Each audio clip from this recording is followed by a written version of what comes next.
ਗੁਮਾਨ ਹੈ। ਹਰ ਗੁਣ ਗਾਓ ਮਨਾ ਸਤਿਗੁਰ ਸੇਵ ਪਿਆਰ। ਕਿਆ ਥੋੜੜੀ ਬਾਤ ਗੁਮਾਨ ਰਹਾਓ। ਜੈਸੇ ਰੈਣ ਪਰਾਹੁਣੇ ਉੱਠ ਚਲਸੇ ਪ੍ਰਭਾਤ। ਕਿਆ ਤੂੰ ਰਤਾ ਗ੍ਰਸਤ ਸਿਉ ਸਭ ਫੁੱਲਾਂ ਕੀ ਬਾਗਾਤ। ਮੇਰੀ ਮੇਰੀ ਕਿਆ ਕਰੇ ਜਿਨ ਦੀਆ ਸੋ ਪ੍ਰਭ ਲੋੜ। ਸਰ ਪਰ ਉਠੀ ਚੱਲਣਾ ਛੱਡ ਜਾਸੀ ਲੱਖ ਕਰੋੜ। 184 ਭ੍ਰਮ ਤਿਆਂ ਦੁਰਲਭ ਜਨਮ ਅਬ ਪਾਏ ਓਏ। ਨਾਨਕ ਨਾਮ ਸੰਭਾਲ ਤੂੰ ਸੋ ਦਿਨ ਨੇੜਾ ਆਏ ਓਏ। 184 ਭ੍ਰਮ ਤਿਆਂ ਦੁਰਲਭ ਜਨਮ ਅਬ ਪਾਏ ਓਏ। ਨਾਨਕ ਨਾਮ ਸੰਭਾਲ ਤੂੰ ਸੋ ਦਿਨ ਨੇੜਾ ਆਏ ਓਏ। ਪਰਮ ਸਨਮਾਨਯੋਗ ਚਬਰ ਛਤਰ ਤਖਤ ਦੇ ਮਾਲਕ, ਬਾਣੀ ਕੇ ਬੋਹਿਤ ਸ਼ਬਦ ਗੁਰੂ ਸਤਿਗੁਰੂ ਧੰਨ ਧੰਨ ਸਾਹਿਬ ਸ੍ਰੀ ਗੁਰੂ ਗ੍ਰੰਥ ਸਾਹਿਬ ਸੱਚੇ ਪਾਤਸ਼ਾਹ ਜੀ ਦੇ ਪਾਵਨ ਦਰਬਾਰ ਦੀਆਂ ਹਾਜ਼ਰੀਆਂ ਭਰ ਰਹੇ ਸਤ ਸੰਗੀ ਜਨੋ, ਜਿਵੇਂ ਕਿ ਆਪ ਸਭਨਾਂ ਨੂੰ ਪਤਾ ਹੈ, ਸਰਦਾਰ ਨਿਸ਼ਾਨ ਸਿੰਘ ਜੀ ਨੂੰ ਮਾਲਕ ਜੀ ਨੇ ਜਿੰਨੀ ਕੁ ਸਵਾਸਾਂ ਦੀ ਪੂੰਜੀ ਬਖਸ਼ੀ ਸੀ, ਭੋਗਦਿਆਂ ਹੋਇਆਂ ਕੁਝ ਦਿਨ ਪਹਿਲਾਂ ਇਸ ਸੰਸਾਰ ਤੋਂ ਅਕਾਲ ਚਲਾਣਾ ਕਰ ਗਏ। ਤਿੰਨਾਂ ਦੇ ਨਿਮਿਤ ਅੰਤਮ ਅਰਦਾਸ ਦੇ ਇਸ ਪਾਵਨ ਗੁਰਮਤਿ ਦੀ ਬਾਣੀ ਦੀਆਂ ਹਾਜ਼ਰੀਆਂ ਆਪਾਂ ਸਾਰੇ ਭਰ ਰਹੇ ਹਾਂ। ਗੁਰੂ ਸਵਾਰਿਆਂ ਪਾਸੋਂ ਆਪ ਜੀਆਂ ਨੇ ਬੜੇ ਪਿਆਰ ਸਤਿਕਾਰ ਦੇ ਨਾਲ ਗੁਰਬਾਣੀ ਦੇ ਇਲਾਹੀ ਸ਼ਬਦਾਂ ਦਾ ਕੀਰਤਨ ਜੋ ਸ਼ਰਵਣ ਕੀਤਾ ਹੈ। ਆਓ ਗੁਰੂ ਦਰਬਾਰ ਦੇ ਅੰਦਰ ਬੈਠ ਕੇ ਸਤਿਗੁਰਾਂ ਦੀ ਪਾਵਨ ਬਾਣੀ ਦੀ ਵਿਚਾਰ ਦੀ ਆਰੰਭਤਾ ਤੋਂ ਪਹਿਲਾਂ ਬਖਸ਼ੋ ਅਸੀਸ ਗੁਰ ਫਤਿਹ ਪ੍ਰਵਾਨ ਕਰੋ ਜੀ। ਪਿਆਰ ਸਹਿਤ ਸਾਰੇ ਆਖੋ ਜੀ ਵਾਹਿਗੁਰੂ ਜੀ ਕਾ ਖਾਲਸਾ ਵਾਹਿਗੁਰੂ ਜੀ ਕੀ ਫਤਿਹ। ਧੰਨ ਗੁਰੂ ਗ੍ਰੰਥ ਸਾਹਿਬ ਮਹਾਰਾਜ ਜੀ ਦੀ ਪਾਵਨ ਬਾਣੀ ਨੇ ਸਾਡੇ ਸਾਹਮਣੇ ਸਾਡੀ ਜ਼ਿੰਦਗੀ ਦਾ ਸੱਚ ਰੱਖਿਆ ਹੈ। ਤੇ ਜਦੋਂ ਬੰਦਾ ਅਗਿਆਨਤਾ ਦੇ ਵਿੱਚ ਬੇਸਮਝੀ ਦੇ ਵਿੱਚ ਜੀਵਨ ਬਤੀਤ ਕਰਨ ਲੱਗ ਪੈਂਦਾ ਹੈ ਨਾ, ਫਿਰ ਉਹ ਸੱਚ ਤੋਂ ਦੂਰ ਭੱਜਣ ਦੀ ਕੋਸ਼ਿਸ਼ ਕਰਦਾ ਹੈ। ਹੁਣ ਜ਼ਿੰਦਗੀ ਦੇ ਅੰਦਰ ਗੁਰੂ ਸਾਹਿਬ ਕਹਿੰਦੇ ਆ ਮੌਤ ਅਟਲ ਸਚਾਈ ਹੈ, ਤੇ ਇੱਕ ਤਾਂ ਇੱਕ ਦਿਨ ਇਹ ਸਚਾਈ ਤੇਰੇ ਸਾਹਮਣੇ ਪ੍ਰਗਟ ਹੋ ਜਾਣੀ ਹੈ। ਪਰ ਫਿਰ ਵੀ ਬੰਦਾ ਆਪਣੇ ਜੀਵਨ ਦੇ ਵਿੱਚ ਮੌਤ ਤੋਂ ਬਚਣ ਦੇ ਯਤਨ ਬੜੇ ਕਰਦਾ ਹੈ। ਲੱਖਾਂ ਕੋਸ਼ਿਸ਼ਾਂ ਕਰਨ ਦੇ ਬਾਵਜੂਦ ਵੀ ਮੌਤ ਤੋਂ ਬਚ ਨਹੀਂ ਪਾਉਂਦਾ, ਕਿਉਂਕਿ ਇਹ ਜ਼ਿੰਦਗੀ ਦਾ ਅਟਲ ਸੱਚ ਹੈ, ਇਹ ਹਕੀਕਤ ਹੈ। ਇਹ ਹਰ ਘਰ ਦੀ ਦਹਿਲੀਜ਼ ਤੱਕ ਇਹ ਜਿਹੜਾ ਸੱਚ ਹੈ ਇੱਕ ਨਾ ਇੱਕ ਦਿਨ ਜ਼ਰੂਰ ਪਹੁੰਚੇਗਾ। ਗੁਰੂ ਗ੍ਰੰਥ ਸਾਹਿਬ ਮਹਾਰਾਜ ਜੀ ਦੀ ਪਾਵਨ ਬਾਣੀ ਨੇ ਬੜੇ ਸੋਹਣੇ ਲਫ਼ਜ਼ਾਂ ਦੇ ਵਿੱਚ ਸਾਡੇ ਜੀਵਨ ਨੂੰ ਵੀ ਘੜਿਆ ਹੈ, ਤੇ ਅਸੀਂ ਕਿਸ ਤਰੀਕੇ ਦੇ ਨਾਲ ਆਪਣੇ ਜੀਵਨ ਦੇ ਦਿਨਾਂ ਨੂੰ ਇਸ ਦੁਨੀਆ ਦੇ ਅੰਦਰ ਰਹਿ ਕੇ ਬਤੀਤ ਕਰਨਾ ਹੈ। ਇਹ ਸਾਰੀਆਂ ਗੱਲਾਂ ਬੜੇ ਖੁੱਲ੍ਹੇ ਸ਼ਬਦਾਂ ਦੇ ਵਿੱਚ ਸਤਿਗੁਰੂ ਦੀ ਪਾਵਨ ਬਾਣੀ ਨੇ ਕੀਤੀਆਂ ਨੇ। ਭਾਈ ਸਾਹਿਬ ਜੀ ਨੇ ਸ਼ਬਦ ਪੜ੍ਹੇ, ਸ਼ਬਦਾਂ ਦੇ ਵਿੱਚ ਬੜੀ ਕਮਾਲ ਦੀ ਸਿੱਖਿਆ ਸਤਿਗੁਰੂ ਨੇ ਸਾਨੂੰ ਸਭਨਾਂ ਨੂੰ ਦਿੱਤੀ। ਤੇ ਅਰਮਤਾ ਦੇ ਵਿੱਚ ਜਿਹੜਾ ਸ਼ਬਦ ਮੈਂ ਪੜ੍ਹਿਆ, ਧੰਨ ਗੁਰੂ ਅਰਜਨ ਸਾਹਿਬ ਸੱਚੇ ਪਾਤਸ਼ਾਹ ਜੀ ਵੱਲੋਂ ਉਚਾਰਨ ਕੀਤਾ ਹੋਇਆ ਸ਼ਬਦ ਗੁਰੂ ਗ੍ਰੰਥ ਸਾਹਿਬ ਮਹਾਰਾਜ ਜੀ ਦੇ ਪਹਿਲੇ ਹੀ ਰਾਗ ਸ਼੍ਰੀ ਰਾਗ ਦੇ ਅੰਦਰ ਇਹ ਸ਼ਬਦ ਸੁਭਾਏਮਾਨ ਹੈ। ਤੇ ਸਤਿਗੁਰੂ ਨੇ ਸ਼ਬਦ ਦੇ ਅੰਦਰ ਬੜੀਆਂ ਸੋਹਣੀਆਂ ਗੱਲਾਂ ਕੀਤੀਆਂ। ਕਹਿਣ ਲੱਗੇ ਕਿ ਇਹ ਇਨਸਾਨ ਹਰ ਗੁਣ ਗਾਓ ਮਨਾ ਸਤਿਗੁਰ ਸੇਵ ਪਿਆਰ। ਪਹਿਲਾਂ ਇਸ ਗੱਲ ਨੂੰ ਸਮਝੀਏ ਕਿ ਸਾਨੂੰ ਆ ਸੋਹਣਾ ਮਨੁੱਖਾ ਜਨਮ ਮਿਲਿਆ ਹੈ। ਭਾਗਾਂ ਵਾਲਿਓ, ਬੜਾ ਬੇਸ਼ਕੀਮਤੀ ਹੈ, ਪਰ ਇਨਸਾਨ ਨੇ ਇਹਦੀ ਕਦਰ ਨਹੀਂ ਜਾਣੀ। ਇਹਦੀ ਪਛਾਣ ਹੀ ਨਹੀਂ ਕੀਤੀ। ਬਿਨਾਂ ਕਦਰ ਤੋਂ ਹੀ ਸਾਰੀ ਜ਼ਿੰਦਗੀ ਇਸ ਨੂੰ ਕੱਢ ਦਿੱਤਾ, ਆਪਣਾ ਸਮਾਂ ਸਾਰਾ ਗੁਜ਼ਾਰ ਦਿੱਤਾ। ਗੁਰਬਾਣੀ ਨੇ ਤਾਂ ਇੱਥੋਂ ਤੱਕ ਆਖਿਆ, ਰਹਿਣ ਗਵਾਈ ਸੋਏ ਕੈ ਦਿਵਸ ਗਵਾਇਆ ਖਾਏ, ਹੀਰੇ ਜੈਸਾ ਜਨਮ ਹੈ ਕੌਡੀ ਬਦਲੇ ਜਾਏ। ਹੁਣ ਬਿਨਾਂ ਬੇਸਮਝੀ ਦੇ ਵਿੱਚ ਜਨਮ ਤਾਂ ਹੀਰੇ ਵਰਗਾ ਸੀ। ਹਾਲਾਂਕਿ ਗੁਰੂ ਸਾਹਿਬ ਕਹਿੰਦੇ ਆ ਕਿ ਹੀਰਿਆਂ ਦੀ ਵੀ ਕੀਮਤ ਹੈ, ਕਿਉਂਕਿ ਉਹਨਾਂ ਨੂੰ ਕੀਮਤ ਦੇ ਕੇ ਪ੍ਰਾਪਤ ਕੀਤਾ ਜਾ ਸਕਦਾ ਹੈ। ਪਰ ਮਨੁੱਖਾ ਜਨਮ ਇਦਾਂ ਦਾ ਹੈ, ਇਹ ਕਿਸੇ ਨੂੰ ਵੀ ਕੀਮਤ ਦੇ ਕੇ ਪ੍ਰਾਪਤ ਨਹੀਂ ਹੁੰਦਾ। ਇਹ ਰੱਬ ਦੀ ਬਖਸ਼ਿਸ਼ ਹੈ, ਪਰਮਾਤਮਾ ਦੀ ਕਿਰਪਾ ਹੈ। ਇੱਕ ਬਚਨ ਹੈ ਧੰਨ ਗੁਰੂ ਗ੍ਰੰਥ ਸਾਹਿਬ ਮਹਾਰਾਜ ਜੀ ਦੀ ਪਾਵਨ ਬਾਣੀ ਦਾ। ਗੁਰੂ ਅਰਜਨ ਸਾਹਿਬ ਸੱਚੇ ਪਾਤਸ਼ਾਹ ਜੀ ਕਹਿੰਦੇ ਆ, ਕਹਿਣ ਲੱਗੇ, ਇਹ ਪਰਮਾਤਮਾ ਜੀ, ਮਨੁੱਖ ਨੇ ਆਪਣੇ ਜੀਵਨ ਦੇ ਵਿੱਚ ਬੜੇ ਔਗਣ ਕੀਤੇ ਆ, ਬੇਸਮਝੀ ਦੇ ਵਿੱਚ ਤੇ ਜਾਣ ਬੁੱਝ ਕੇ ਬਹੁਤ ਸਾਰੇ ਔਗਣ ਤੇ ਬਹੁਤ ਸਾਰੇ ਪਾਪ ਕੀਤੇ ਆ, ਤੇ ਮਨੁੱਖ ਦੀ ਵੱਸ ਦੀ ਬਾਤ ਨਹੀਂ ਕਿ ਤੁਹਾਡੇ ਤੱਕ ਪਹੁੰਚ ਕਰ ਸਕੇ, ਕਿਉਂਕਿ ਪਾਪ ਹੀ ਇੰਨੇ ਨੇ, ਔਗਣ ਹੀ ਇੰਨੇ ਨੇ ਕਿ ਇਨਸਾਨ ਆਪਣੇ ਜੀਵਨ ਦੇ ਵਿੱਚ ਉਹਨਾਂ ਔਗਣਾਂ ਦੇ ਵਿੱਚ ਵੱਜਾ ਹੋਇਆ ਇੱਕ ਥਾਂ ਦੇ ਉੱਪਰ ਹੀ ਖੜਾ ਰਹਿੰਦਾ ਹੈ। ਸ਼ਬਦ ਵਰਤੇ ਧੰਨ ਗੁਰੂ ਅਰਜਨ ਸਾਹਿਬ ਜੀ ਨੇ। ਸਤਿਗੁਰੂ ਕਹਿੰਦੇ ਆ, ਮਿਲੋ ਪਿਆਰੇ ਜੀਆ, ਇਹ ਜੀਵਾਂ ਨੂੰ ਪਿਆਰ ਕਰਨ ਵਾਲੇ ਪਰਮਾਤਮਾ ਜੀ, ਤੁਸੀਂ ਕਿਰਪਾ ਕਰੋ ਇਹਨਾਂ ਨੂੰ ਮਿਲ ਪਵੋ। ਪਰ ਸਭ ਕੀਆ ਤੁਮਾਰਾ ਥੀਆ, ਆ ਦੁਨੀਆ ਦੇ ਅੰਦਰ ਜੋ ਕੁਝ ਹੁੰਦਾ ਸਾਰੀ ਤੁਹਾਡੀ ਬਰਕਤ, ਤੁਹਾਡੇ ਹੁਕਮ, ਤੁਹਾਡੇ ਨਿਯਮ ਦੇ ਵਿੱਚ ਹੀ ਹੁੰਦਾ। ਤਾਂ ਹੀ ਤਾਂ ਗੁਰੂ ਨਾਨਕ ਸਾਹਿਬ ਸੱਚੇ ਪਾਤਸ਼ਾਹ ਜੀ ਨੇ ਆਸਾ ਕੀ ਵਾਰ ਦੀ ਪਾਵਨ ਬਾਣੀ ਦੇ ਅੰਦਰ ਗੱਲ ਕੀਤੀ, ਚਿੱਤੇ ਅੰਦਰ ਸਭ ਕੋ ਵੇਖ ਨਦਰੀ ਹੇਠ ਚਲਾਏਂਦਾ, ਆਪੇ ਦੇ ਵਡਿਆਈਆਂ ਆਪੇ ਹੀ ਕਰਮ ਕਰਾਏਂਦਾ, ਵੱਡੋ ਵੱਡਾ ਵੱਡ ਮੇਦਨੀ ਸਿਰੇ ਸਿਰ ਧੰਦੇ ਲਾਏਂਦਾ। ਅੱਗੇ ਸ਼ਬਦ ਵਰਤੇ ਪਾਤਸ਼ਾਹ ਨੇ, ਨਦਰ ਉਪੱਠੀ ਜੇ ਕਰੇ ਸੁਲਤਾਨਾ ਘਾਹ ਕਰਾਏਂਦਾ, ਦਰ ਮੰਗਨ ਭਿੱਖ ਨਾ ਪਾਏਂਦਾ। ਉਹਦੇ ਨਿਯਮ ਦੇ ਵਿੱਚ, ਉਹਦੀ ਰਜਾ ਦੇ ਵਿੱਚ ਤੇਰੇ ਕੀਤੇ ਹੋਏ ਕਰਮਾਂ ਦਾ ਫਲ ਤੈਨੂੰ ਜ਼ਰੂਰ ਮਿਲੇਗਾ, ਕਿਉਂਕਿ ਪਰਮਾਤਮਾ ਦਾ ਨਿਯਮ ਰੱਬ ਦੀ ਰਜਾ ਇਹ ਕਹਿੰਦੀ ਹੈ ਕਿ ਤੈਨੂੰ ਸਮਝ ਦਿੱਤੀ ਹੈ, ਸਮਝ ਦਾ ਇਸਤੇਮਾਲ ਕਰਕੇ ਚੰਗੇ ਕਰਮ ਕਰੇਗਾ, ਆਉਣ ਵਾਲਾ ਜੀਵਨ ਚੰਗਾ ਹੋ ਜਾਵੇਗਾ। ਮਾੜੇ ਕਰਮ ਕਰੇਗਾ ਤੇ ਆਉਣ ਵਾਲਾ ਜੀਵਨ ਮਾੜਾ ਹੋ ਜਾਏਗਾ। ਇਹ ਫੈਸਲਾ ਤੂੰ ਆਪ ਕਰਨਾ ਹੈ, ਚੰਗੇ ਪਾਸੇ ਜੁੜਨਾ ਹੈ ਜਾਂ ਮਾੜੇ ਪਾਸੇ ਜੁੜਨਾ ਹੈ। ਹੁਣ ਸਤਿਗੁਰੂ ਨੇ ਇੱਥੇ ਸ਼ਬਦ ਵਰਤਿਆ, ਨਦਰ ਉਪੱਠੀ ਜੇ ਕਰੇ, ਜੇਕਰ ਮਾੜੇ ਕਰਮ ਕਰਦਾ ਰਿਹਾ ਤੇ ਸਮਝ ਲਈ ਨਦਰ ਪੁੱਠੀ ਹੋ ਗਈ। ਸੁਲਤਾਨਾ ਘਾਹ ਕਰਾਏਂਦਾ, ਵੱਡੇ ਵੱਡੇ ਸੁਲਤਾਨ ਵੀ ਪਤਾ ਨਹੀਂ ਕਿਹੜੇ ਵੇਲੇ ਜ਼ਮੀਨ ਦੇ ਉੱਪਰ ਘਾਹ ਖੋਦਣ ਵਾਸਤੇ ਮਜਬੂਰ ਹੋ ਜਾਣ, ਇਹ ਕੋਈ ਪਤਾ ਨਹੀਂ। ਜਿਨ੍ਹਾਂ ਦਾ ਅੱਜ ਡੰਕਾ ਵੱਜਦੇ, ਕੱਲ ਨੂੰ ਹੱਥ ਦੇ ਵਿੱਚ ਕਟੋਰਾ ਆ ਜਾਵੇ ਤੇ ਗੁਰੂ ਸਾਹਿਬ ਕਹਿੰਦੇ, ਜੇਕਰ ਉਹਦੀ ਰਜਾ ਨਾ ਹੋਈ, ਉਹਦਾ ਹੁਕਮ ਨਾ ਹੋਇਆ, ਉਸ ਕਟੋਰੇ ਦੇ ਅੰਦਰ ਭੀਖ ਵੀ ਕਿਸੇ ਨੇ ਨਹੀਂ ਪੈਣੀ। ਦਰ ਮੰਗਨ ਭਿੱਖ ਨਾ ਪਾਏਂਦਾ। ਹੁਣ ਸਤਿਗੁਰੂ ਨੇ ਗੁਰਬਾਣੀ ਦੇ ਰਾਹੀਂ ਸਾਨੂੰ ਸੇਧ ਦਿੱਤੀ ਹੈ, ਸਮਝਾਇਆ ਹੈ। ਗੁਰੂ ਸਾਹਿਬ ਕਹਿੰਦੇ ਆ, ਸਭ ਕੀਆ ਤੁਮਾਰਾ ਥੀਆ। ਫਿਰ ਅੱਗੇ ਸ਼ਬਦ ਵਰਤੇ, ਅਨਕ ਜੋਨ ਬਹੁ ਜੋਨੀ ਭ੍ਰਮਿਆ, ਬਹੁਰ ਬਹੁਰ ਦੁੱਖ ਪਾਇਆ। ਆ ਮਨੁੱਖਾ ਜਨਮ ਤਾਂ ਪ੍ਰਾਪਤ ਕਰ ਲਿਆ, ਪਰ ਮਨੁੱਖਾ ਜਨਮ ਪ੍ਰਾਪਤ ਕਰਕੇ ਇਨਸਾਨ ਨਿਤ ਜੰਮਦਾ ਹੈ ਤੇ ਨਿਤ ਮਰਦਾ ਹੈ। ਇਸ ਗੱਲ ਨੂੰ ਥੋੜਾ ਜਿਹਾ ਸਮਝੀਏ। ਚਲੋ ਜਨਮ ਮਰਨ ਦੇ ਗੇੜ ਨੂੰ ਮੌਤ ਤੋਂ ਬਾਅਦ ਦੇਖਿਆ ਜਾਂਦਾ ਹੈ, ਪਰ ਸਤਿਗੁਰੂ ਨੇ ਪ੍ਰੈਜ਼ੈਂਟ ਦੀ ਗੱਲ ਕੀਤੀ ਹੈ, ਸਤਿਗੁਰੂ ਨੇ ਵਰਤਮਾਨ ਦੀ ਗੱਲ ਕੀਤੀ ਹੈ। ਗੁਰੂ ਸਾਹਿਬ ਕਹਿੰਦੇ ਆ, ਮਰਨ ਤੋਂ ਬਾਅਦ ਕੋਈ ਪਤਾ ਨਹੀਂ ਬੰਦਾ ਕਿੱਥੇ ਜਾਂਦਾ ਹੈ, ਕਿਉਂਕਿ ਪੰਜਾਂ ਤੱਤਾਂ ਦਾ ਇਹ ਘੜਿਆ ਗਿਆ।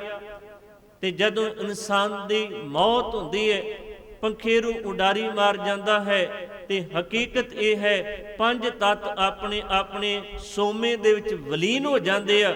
ਉਸ ਤੋਂ ਬਾਅਦ ਪਤਾ ਨਹੀਂ ਇਨਸਾਨ ਦਾ ਕੀ ਬਣਦੇ। ਪਰ ਜੀਵਨ ਦੇ ਵਿੱਚ ਜੇਕਰ ਸੱਚ ਦੇਖਿਆ ਜਾਵੇ ਤੇ ਜਿਉਂਦਿਆਂ ਜੀ ਹੀ ਬੰਦਾ ਨਿਤ ਮਰਦਾ ਹੈ ਤੇ ਨਿਤ ਜੰਮਦਾ ਹੈ। ਕਦੇ ਬੰਦਾ ਚੜ੍ਹਦੀ ਕਲਾ ਦੇ ਵਿੱਚ ਸਫ਼ਰ ਕਰਦਾ, ਕਦੇ ਬੰਦਾ ਢਹਿੰਦੀ ਕਲਾ ਦੇ ਵਿੱਚ ਸਫ਼ਰ ਕਰਦਾ, ਕਦੇ ਬੰਦਾ ਸੱਚ ਦਾ ਹਾਮੀ ਹੋ ਜਾਂਦਾ ਤੇ ਕਦੇ ਬੰਦਾ ਝੂਠ ਬੋਲ ਕੇ ਆਪਣੇ ਈਮਾਨ ਨੂੰ ਗਿਰਵੀ ਰੱਖ ਦਿੰਦਾ ਹੈ। ਇਹ ਹਰੇਕ ਬੰਦੇ ਦੇ ਨਾਲ ਕਿਤੇ ਨਾ ਕਿਤੇ ਵਰਤਾਰੇ ਵਰਤਦੇ ਆ, ਜਿਹਨੂੰ ਬਾਬਾ ਜੀ ਨੇ ਮਨ ਦੀ ਅਵਸਥਾ ਦੇ ਨਾਲ ਜੋੜ ਕੇ ਵੀ ਬਿਆਨ ਕੀਤਾ, ਭਗਤ ਕਬੀਰ ਸਾਹਿਬ ਆਪਣੇ ਸ਼ਬਦਾਂ ਰਾਹੀਂ ਸਮਝਾਉਂਦੇ ਆ, ਕਹਿੰਦੇ ਆ ਮਨ ਜੋਗੀ ਮਨ ਭੋਗੀਆ ਮਨ ਮੂਰਖ ਗਵਾਰ, ਮਨ ਦਾਤਾ ਮਨ ਮੰਗਤਾ ਮਨ ਸਿਰ ਗੁਰ ਕਰਤਾਰ। ਕਦੇ ਮਨ ਜੋਗੀ ਬਣ ਜਾਂਦਾ ਮਨ ਕਰਕੇ ਬੰਦਾ, ਕਦੇ ਬੰਦਾ ਮਨ ਕਰਕੇ ਭੋਗੀ ਬਣ ਜਾਂਦਾ, ਕਦੇ ਬੰਦਾ ਆਪਣੇ ਜੀਵਨ ਦੇ ਅੰਦਰ ਮਨ ਕਰਕੇ ਉੱਚੀ ਆਤਮਿਕ ਅਵਸਥਾ ਦਾ ਧਾਰਨੀ ਬਣ ਜਾਂਦੇ। ਤੇ ਜੇਕਰ ਇਹਦਾ ਮਨ ਸਿੱਧੇ ਪਾਸੇ ਲੱਗ ਜਾਵੇ ਤੇ ਮਨ ਹੀ ਰੱਬ ਦਾ ਰੂਪ ਵੀ ਬਣ ਜਾਂਦਾ ਹੈ।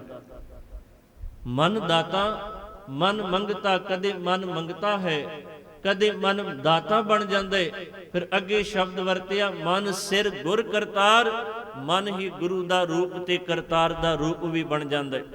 ਗੁਰੂ ਅਮਰਦਾਸ ਸੱਚੇ ਪਾਤਸ਼ਾਹ ਜੀ ਦਾ ਇੱਕ ਸ਼ਲੋਕ ਇੱਥੇ ਹੋਰ ਧਿਆਨ ਗੋਚਰੇ ਹੈ। ਸਤਿਗੁਰੂ ਕਹਿੰਦੇ ਆ ਮਨ ਤੂੰ ਜੋਤ ਸਰੂਪ ਹੈ ਆਪਣਾ ਮੂਲ ਪਛਾਣ। ਹੁਣ ਬੰਦਾ ਤਾਂ ਚਲੋ ਜਨਮ ਮਰਨ ਦੇ ਗੇੜ ਦੇ ਵਿੱਚ ਜਿਉਂਦਿਆਂ ਜੀ ਪਿਆ ਹੋਏ, ਈਮਾਨ ਨੂੰ ਗਵਾ ਕੇ ਸੱਚ ਤੋਂ ਲਾਂਭੇ ਹੋ ਕੇ ਆਤਮਿਕ ਮੌਤੇ ਮਰ ਕੇ ਜੀਵਨ ਬਤੀਤ ਕਰ ਰਹੇ।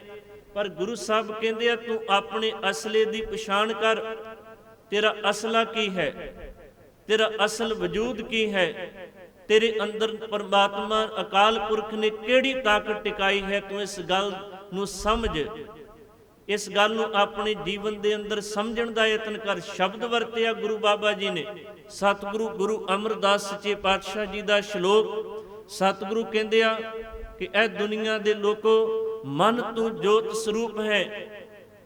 ਹੁਣ ਕਿੰਨੀ ਚੜ੍ਹਦੀ ਕਲਾ ਦੀ ਗੱਲ ਹੈ। ਅਕਸਰ ਦੁਨੀਆ ਦੇ ਅੰਦਰ ਬੰਦੇ ਦੇ ਸਾਹਮਣੇ ਥੋੜੀ ਜਿਹੀ ਮੁਸੀਬਤ ਆ ਜਾਵੇ ਨਾ, ਬੰਦਾ ਬੜੀ ਜਲਦੀ ਢਹਿੰਦੀ ਕਲਾ ਦੇ ਵਿੱਚ ਚਲਾ ਜਾਂਦਾ ਹੈ। ਤੇ ਅੱਜ ਤਾਂ ਮਾਹੌਲ ਹੀ ਇਦਾਂ ਦਾ ਪੈਦਾ ਹੋ ਚੁੱਕਿਆ ਹੈ, ਕਿਉਂਕਿ ਨੌਜਵਾਨਾਂ ਦੇ ਅੰਦਰ ਉਹ ਸਹਿਣ ਸ਼ਕਤੀ ਜਾਂ ਉਹ ਚੜ੍ਹਦੀ ਕਲਾ ਵਾਲੀ ਦਾਸਤਾਨ ਨਹੀਂ। ਇਸ ਕਰਕੇ ਨਿਤ ਐਸੀਆਂ ਘਟਨਾਵਾਂ ਵਾਪਰਦੀਆਂ ਨੇ, ਨਿੱਕੀ ਨਿੱਕੀ ਗੱਲ ਤੋਂ ਖੁਦਕੁਸ਼ੀ ਵਾਲੇ ਪਾਨੇ ਨੂੰ ਤੁਰੇ ਜਾ ਰਹੇ। ਇਹਦਾ ਮਤਲਬ ਹੀ ਇਹ ਹੈ ਕਿ ਮਨ ਇੰਨਾ ਢਹਿੰਦੀ ਕਲਾ ਦੇ ਵਿੱਚ ਹੈ, ਮਨ ਇੰਨਾ ਕੋ ਖਿੰਡਿਆ ਹੋਇਆ ਹੈ ਕਿ ਥੋੜੀ ਜੀ ਗੱਲ ਹੀ ਮਨ ਦੇ ਉੱਪਰ ਇੰਨੀ ਵੱਡੀ ਸੱਟ ਵਜੋਂ ਲੱਗਦੀ ਹੈ ਕਿ ਬੰਦਾ ਸੰਭਲ ਨਹੀਂ ਪਾਉਂਦਾ, ਆਪਣੀ ਜ਼ਿੰਦਗੀ ਦੀ ਲੀਲਾ ਹੀ ਖਤਮ ਕਰ ਲੈਂਦਾ ਹੈ। ਪਰ ਗੁਰੂ ਸਾਹਿਬ ਦੀ ਪਾਵਨ ਬਾਣੀ ਨੂੰ ਜਦੋਂ ਆਪਾਂ ਪੜ੍ਹਦੇ ਹਾਂ, ਚੇਤੇ ਰੱਖੋ ਜੇਕਰ ਸਾਨੂੰ ਸਮਝ ਦੇ ਵਿੱਚ ਆਵੇ ਸਾਡਾ ਜੀਵਨ ਸੰਘਰਸ਼ ਹੈ, ਤੇ ਜਿਹੜਾ ਬੰਦਾ ਇਸ ਸੰਘਰਸ਼ ਦੇ ਵਿੱਚ ਕੁੱਦਦਾ ਹੈ, ਥੋੜਾ ਜਿਹਾ ਸਮਝਿਓ ਜਿਹੜੀ ਬੇਨਤੀ ਮੈਂ ਕਰਨੀ ਚਾਹੁੰਦਾ। ਗੁਰੂ ਸਾਹਿਬ ਨੇ ਆਖਿਆ ਤੇਰਾ ਜੀਵਨ ਸੰਘਰਸ਼ ਹੈ। ਜਦੋਂ ਤੂੰ ਇਸ ਸੰਘਰਸ਼ ਨੂੰ ਲੜੇਗਾ ਤੇ ਸੰਘਰਸ਼ ਦੇ ਅੰਦਰ ਬੜੇ ਉਤਾਰ ਚੜਾਵ ਆਉਂਦੇ ਨੇ। ਆਪਾਂ ਕੌਮੀ ਪੱਧਰ ਦੇ ਉੱਪਰ ਜੇਕਰ ਦੇਖੀਏ, ਸਾਡੀ ਕੌਮ ਦੇ ਮਰਜੀਵਣਿਆਂ ਦੇ ਅੰਦਰ ਗੁਰੂ ਸਾਹਿਬ ਜੀ ਨੇ ਉਹ ਤਾਕਤ ਭਰੀ ਹੈ ਕਿ ਸਿੱਖ ਹੱਸਦਾ ਹੱਸਦਾ ਜ਼ਾਲਮ ਦੇ ਸਾਹਮਣੇ ਖੜ ਕੇ ਮੌਤ ਤਾਂ ਪ੍ਰਵਾਨ ਕਰ ਲੈਂਦਾ ਸੀ, ਪਰ ਆਪਣੀ ਜ਼ਿੰਦਗੀ ਦੇ ਅੰਦਰ ਆਪਣੇ ਈਮਾਨ ਨੂੰ, ਆਪਣੇ ਸੱਚ ਨੂੰ ਕਦੇ ਵੀ ਵੇਚਦਾ ਨਹੀਂ ਸੀ, ਕਦੇ ਦੂਰ ਨਹੀਂ ਸੀ ਹੁੰਦਾ। ਗੁਰੂ ਅਰਜਨ ਸਾਹਿਬ ਸੱਚੇ ਪਾਤਸ਼ਾਹ ਜੀ ਦਾ ਸ਼ਹੀਦੀ ਪੁਰਬ ਸਾਰੀ ਕੌਮ ਨੇ ਬੜੀ ਭਾਵਨਾ ਦੇ ਨਾਲ ਮਨਾਇਆ। ਤੇ ਇੱਕ ਬੇਨਤੀ ਮੈਂ ਜ਼ਰੂਰ ਕਰਨੀ ਚਾਹਾਂਗਾ, ਜਿਹੜਾ ਬੰਦਾ ਖੁਦਕੁਸ਼ੀ ਵਾਲੇ ਪਾਸੇ ਨੂੰ ਤੁਰੇ, ਉਹ ਇੱਕ ਵਾਰ ਬਾਣੀ ਤੇ ਇਤਿਹਾਸ ਨੂੰ ਜ਼ਰੂਰ ਪੜ੍ਹੇ। ਸਦਾ ਵਾਸਤੇ ਇਹ ਖਿਆਲ ਮਨ ਦੇ ਵਿੱਚੋਂ ਨਿਕਲ ਜਾਏਗਾ ਤੇ ਇੰਜ ਮਹਿਸੂਸ ਕਰੇਗਾ ਇੱਕ ਨਵੀਂ ਜ਼ਿੰਦਗੀ ਜੀਵਨ ਦੇ ਵਿੱਚ ਹੁਣ ਪ੍ਰਾਪਤ ਹੋ ਚੁੱਕੀ ਹੈ।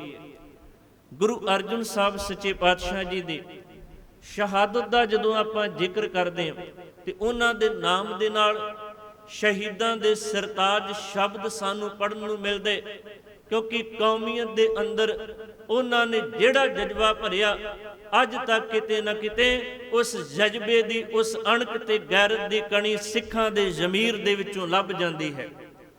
ਉਹਨਾਂ ਨੇ ਤਤੀ ਤਵੀ ਦੇ ਉੱਪਰ ਆਸਣ ਲਾਇਆ, ਉਬਲਦੀ ਦੇਗ ਦੇ ਵਿੱਚ ਉਹਨਾਂ ਨੂੰ ਉਬਾਲਿਆ ਗਿਆ।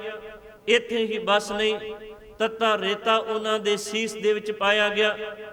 30 ਮਈ ਸਨ 1606 ਈਸਵੀ ਨੂੰ ਰਾਵੀ ਦੇ ਠੰਡੇ ਪਾਣੀ ਦੇ ਅੰਦਰ ਰੋੜ ਕੇ ਉਹਨਾਂ ਨੂੰ ਸ਼ਹੀਦ ਕਰ ਦਿੱਤਾ ਗਿਆ।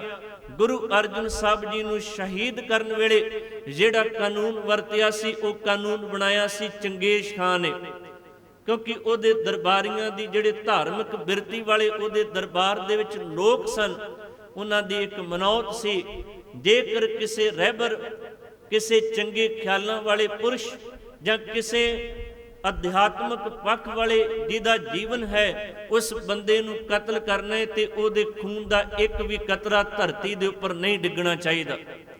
ਜੇਕਰ ਖੂਨ ਦਾ ਇੱਕ ਵੀ ਕਤਰਾ ਧਰਤੀ ਦੇ ਉੱਪਰ ਡਿੱਗਿਆ ਤਾਂ ਉਹਦੇ ਖੂਨ ਦੀ ਤਸੀਰ ਇਦਾਂ ਦੀ ਹੁੰਦੀ ਹੈ ਕਿ ਉਹਦੇ ਖੂਨ ਦੀ ਤਸੀਰ ਦੇ ਵਿੱਚੋਂ ਉਸ ਖਿੱਤੇ ਦੇ ਵਿੱਚ ਹਜ਼ਾਰਾਂ ਸ਼ਹੀਦ ਜਨਮ ਲੈਣਗੇ, ਫਿਰ ਮਰਜੀਵੜੇ ਪੈਦਾ ਹੋਣਗੇ।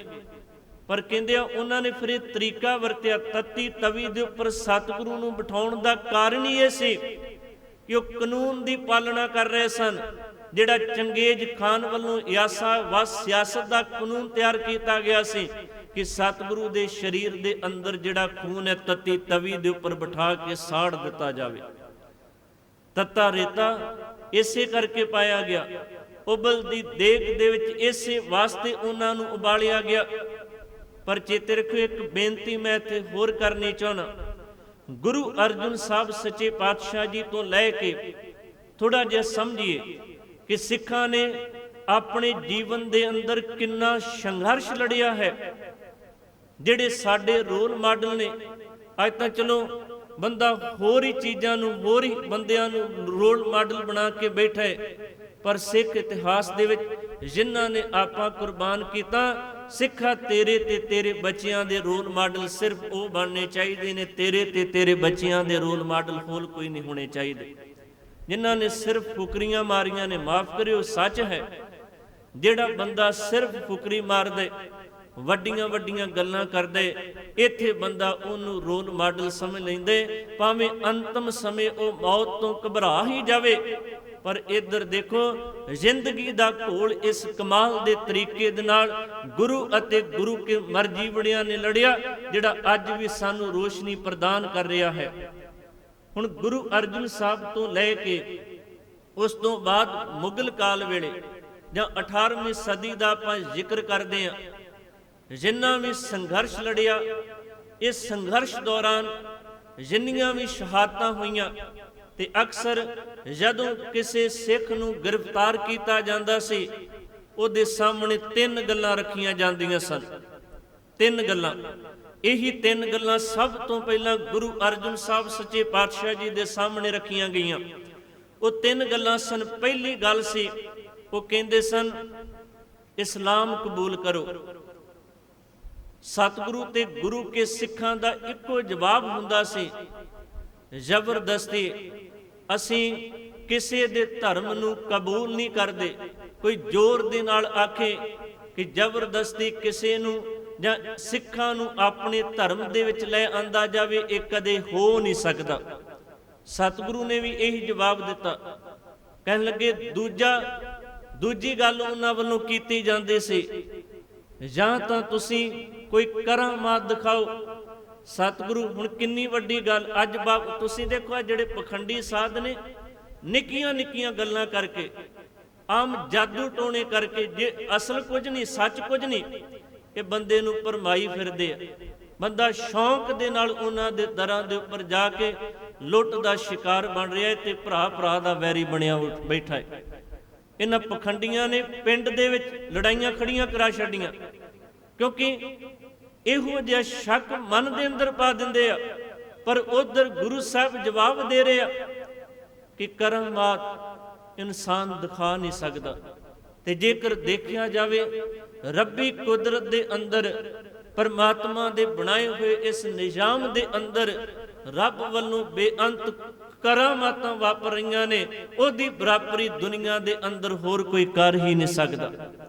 ਗੁਰੂ ਨਾਨਕ ਸਾਹਿਬ ਜੀ ਦੇ ਘਰ ਦਾ ਇਹ ਸਿਧਾਂਤ ਨਹੀਂ ਕਿ ਕਰਾਮਾਤਾਂ ਦਿਖਾ ਕੇ, ਲੋਕਾਂ ਨੂੰ ਜਾਦੂ ਟੂਣੇ ਦਿਖਾ ਕੇ ਉਹਨਾਂ ਨੂੰ ਭਰਮਾਇਆ ਜਾਵੇ ਤੇ ਵਾਹ ਖੱਟੀ ਜਾਵੇ। ਇੱਥੇ ਤਾਂ ਰੱਬ ਦੀ ਰਜ਼ਾ ਦੀ, ਪਰਮਾਤਮਾ ਦੇ ਭਾਣੇ ਦੀ ਗੱਲ ਕੀਤੀ ਜਾਂਦੀ ਹੈ।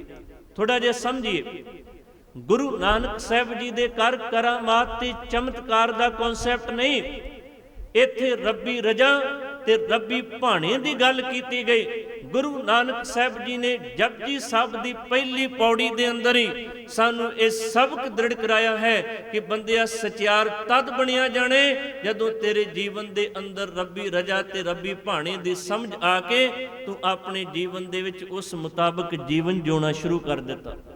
ਉੱਥੇ ਸ਼ਬਦ ਵਰਤਿਆ ਕਿਵ ਸਚਿਆਰਾ ਹੋਈ ਹੈ, ਕਿਵ ਕੂੜੇ ਟੁੱਟੇ ਪਾਲ, ਹੁਕਮ ਰਜਾਈ ਚੱਲਣਾ ਨਾਨਕ ਲਿਖਿਆ ਨਾਲ। ਹੁਣ ਇੱਥੇ ਹੁਕਮ ਤੇ ਰਜਾ ਦੋਨੋਂ ਸ਼ਬਦ ਇਕੱਠੇ ਵਰਤ ਦਿੱਤੇ। ਕਹਿਣ ਲੱਗੇ ਪਰਮਾਤਮਾ ਅਕਾਲ ਪੁਰਖ ਦੀ ਰਜਾ, ਉਹਦੇ ਭਾਣੇ, ਉਹਦੇ ਨਿਯਮ ਦੇ ਵਿੱਚ ਜਦੋਂ ਜੀਵਨ ਬਤੀਤ ਕਰੇਗਾ ਤੇ ਬਹੁਤ ਵੱਡਾ ਸੁੱਖ ਪ੍ਰਾਪਤ ਕਰ ਲਵੇਂਗਾ।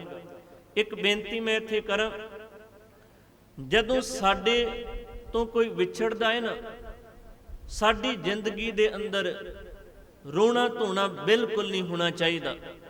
ਇਹ ਸਿੱਖੀ ਸਿਧਾਂਤ, ਸਿੱਖੀ ਫਲਸਫਾ ਸਾਨੂੰ ਇਹ ਗੱਲ ਸਿਖਾਉਂਦਾ ਹੈ।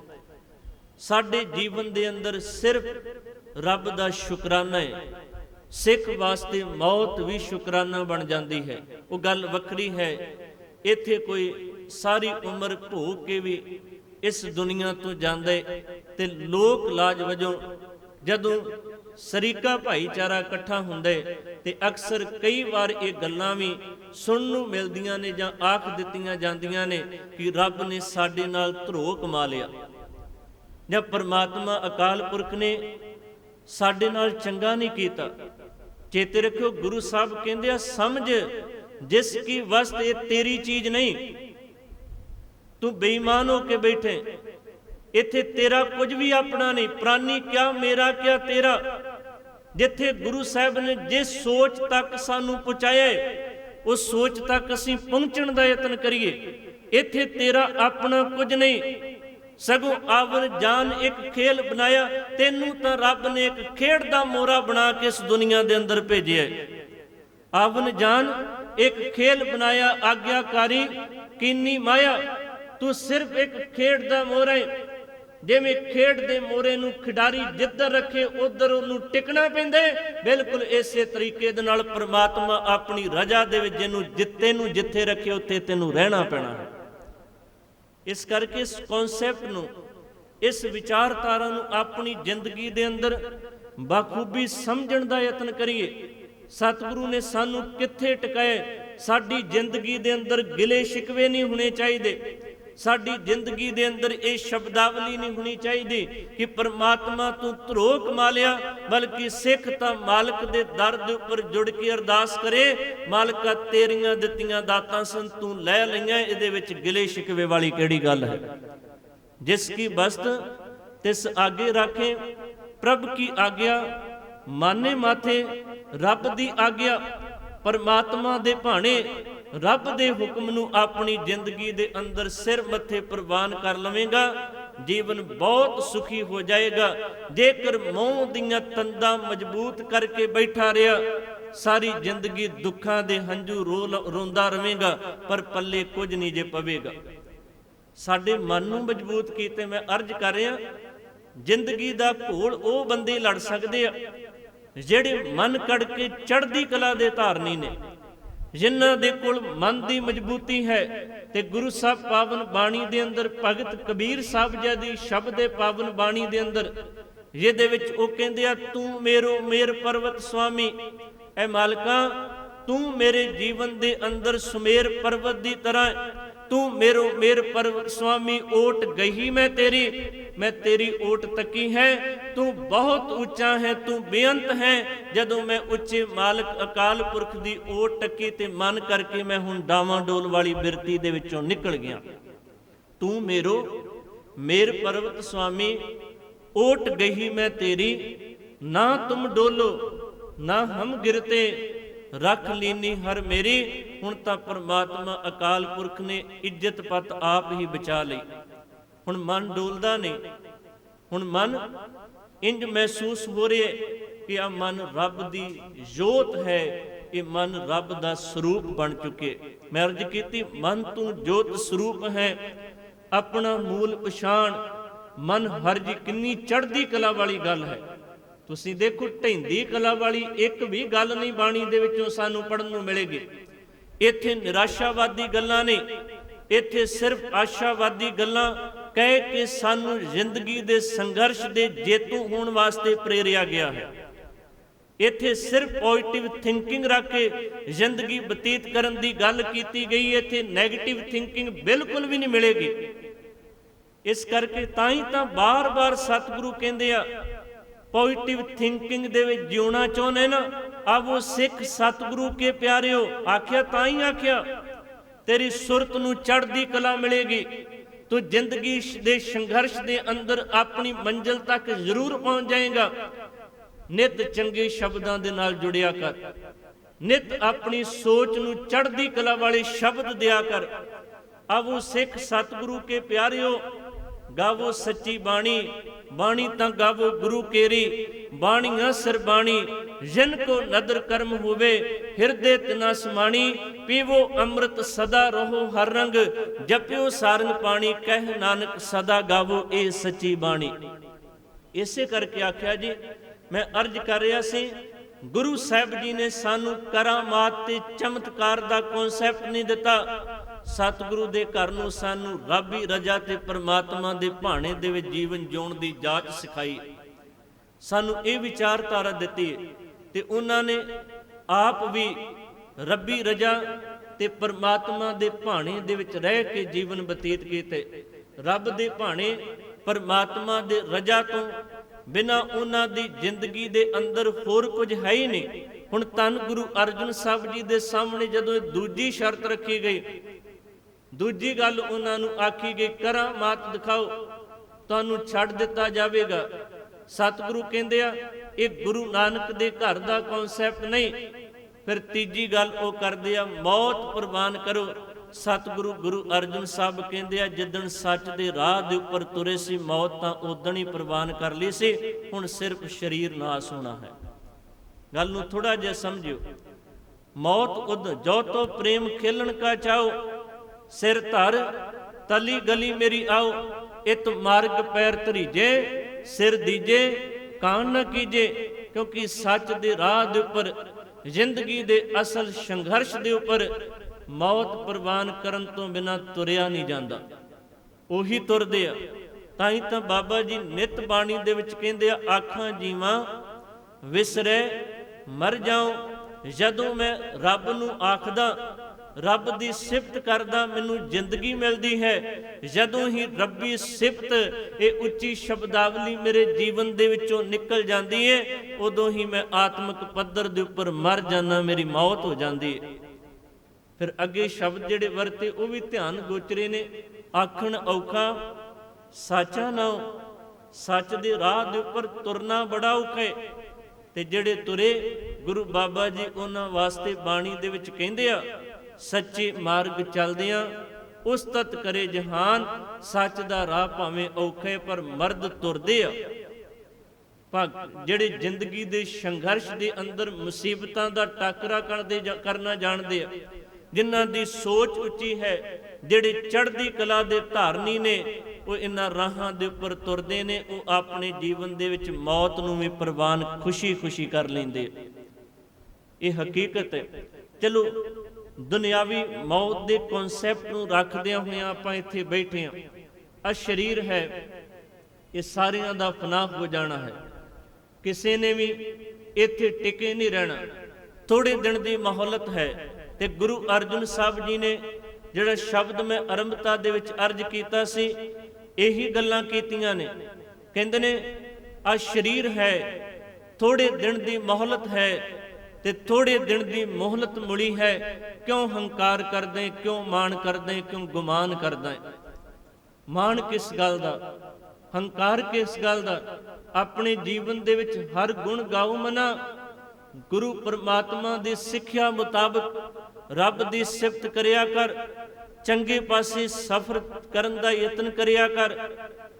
ਹਰ ਗੁਣ ਗਾਓ ਮਨਾ, ਸਤਿਗੁਰ ਸੇਵ ਪਿਆਰ। ਅੱਗੇ ਸ਼ਬਦ ਵਰਤਿਆ, ਕਿਆ ਥੋੜੜੀ ਬਾਤ ਗੁਮਾਨ। ਕਿੱਥੇ ਥੋੜੇ ਜਿੰਨੇ ਸਮੇਂ ਵਾਸਤੇ ਆਪਣੇ ਜੀਵਨ ਦੇ ਵਿੱਚ ਹੰਕਾਰ ਚੱਕੀ ਫਿਰਦੇ, ਈਗੋ ਚੱਕੀ ਫਿਰਦੇ, ਕੋਈ ਪਤਾ ਨਹੀਂ ਕਦੋਂ ਜ਼ਿੰਦਗੀ ਦੀ ਸਮਾਪਤੀ ਹੋ ਜਾਵੇ।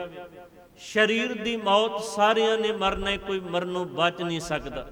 ਜਿਹਨੂੰ ਗੁਰੂ ਤੇਗ ਬਹਾਦਰ ਸਾਹਿਬ ਆਪਣੇ ਸ਼ਲੋਕਾਂ ਦੇ ਵਿੱਚ ਇਸ ਕਦਰ ਵੀ ਬਿਆਨ ਕਰਦੇ ਆ, ਕਹਿੰਦੇ ਆ ਚਿੰਤਾ ਤਾਕੀ ਕੀਜੀਏ। ਬੰਦਾ ਮੌਤ ਦੀ ਚਿੰਤਾ, ਮੌਤ ਦਾ ਫਿਕਰ ਬੜਾ ਕਰਦੇ ਨੇ ਕਿ ਮੈਂ ਮਰ ਜਾਣਾ, ਮੈਨੂੰ ਦੁਨੀਆ ਤੋਂ ਜਾਣਾ ਪੈਣਾ, ਪਰ ਸਤਿਗੁਰੂ ਕਹਿੰਦੇ ਕਿਹੜੀ ਨਵੀਂ ਰੀਤ ਹੈ, ਚਿੰਤਾ ਤਾਂ ਕੀ ਕੀਜੀਏ ਜੋ ਅਨਹੋਨੀ ਹੋਏ। ਚਿੰਤਾ ਤਾਂ ਉਸ ਗੱਲ ਦੀ ਹੁੰਦੀ ਏ ਕਿ ਜੇਕਰ ਕੋਈ ਅਣਹੋਣੀ ਗੱਲ ਵਾਪਰ ਜਾਵੇ। ਹੁਣ ਤੁਸੀਂ ਦੇਖੋ ਅਕਸਰ ਘਰ ਦੇ ਵਿੱਚ ਕੋਈ ਮੌਤ ਲਫ਼ਜ਼ ਛੋਟਾ ਬੱਚਾ ਆਖੇ ਨਾ ਤੇ ਮਾਪੇ ਇੱਕੋ ਗੱਲ ਕਹਿੰਦੇ ਆ ਕਿ ਅਣਹੋਣੀਆਂ ਗੱਲਾਂ ਕਰਦੇ, ਪਰ ਗੁਰੂ ਸਾਹਿਬ ਕਹਿੰਦੇ ਆ ਮੌਤ ਅਣਹੋਣੀ ਨਹੀਂ, ਇਹ ਹੋਣੀ ਹੈ ਤੇ ਸਾਰਿਆਂ ਦੇ ਨਾਲ ਇੱਕ ਦਿਨ ਹੋ ਕੇ ਰਵੇਗੀ। ਗੁਰੂ ਨਾਨਕ ਸਾਹਿਬ ਸੱਚੇ ਪਾਤਸ਼ਾਹ ਜੀ ਨੂੰ ਬਾਬਾ ਬੁੱਢਾ ਸਾਹਿਬ ਜਦੋਂ ਪਹਿਲੀ ਵਾਰ 11 ਸਾਲ ਦੀ ਉਮਰ ਦੇ ਵਿੱਚ ਮਿਲੇ ਨਾ, ਉਹਨਾਂ ਨੇ ਜਿਹੜੇ ਸਵਾਲ ਗੁਰੂ ਨਾਨਕ ਸਾਹਿਬ ਜੀ ਨੂੰ ਕੀਤੇ ਨੇ ਨਾ, ਸਵਾਲ ਬੜੇ ਕਮਾਲ ਦੇ ਨੇ। ਹੁਣ 11 ਸਾਲ ਦੀ ਉਮਰ ਹੈ, ਹਾਲਾਂਕਿ ਪਹਿਲਾਂ ਉਹਨਾਂ ਦਾ ਨਾਮ ਬੂੜਾ ਸੀ ਤੇ ਬਾਅਦ ਦੇ ਵਿੱਚ ਬਾਬਾ ਬੁੱਢਾ ਸਾਹਿਬ ਦੇ ਨਾਮ ਦੇ ਨਾਲ ਪ੍ਰਸਿੱਧ ਹੋਏ।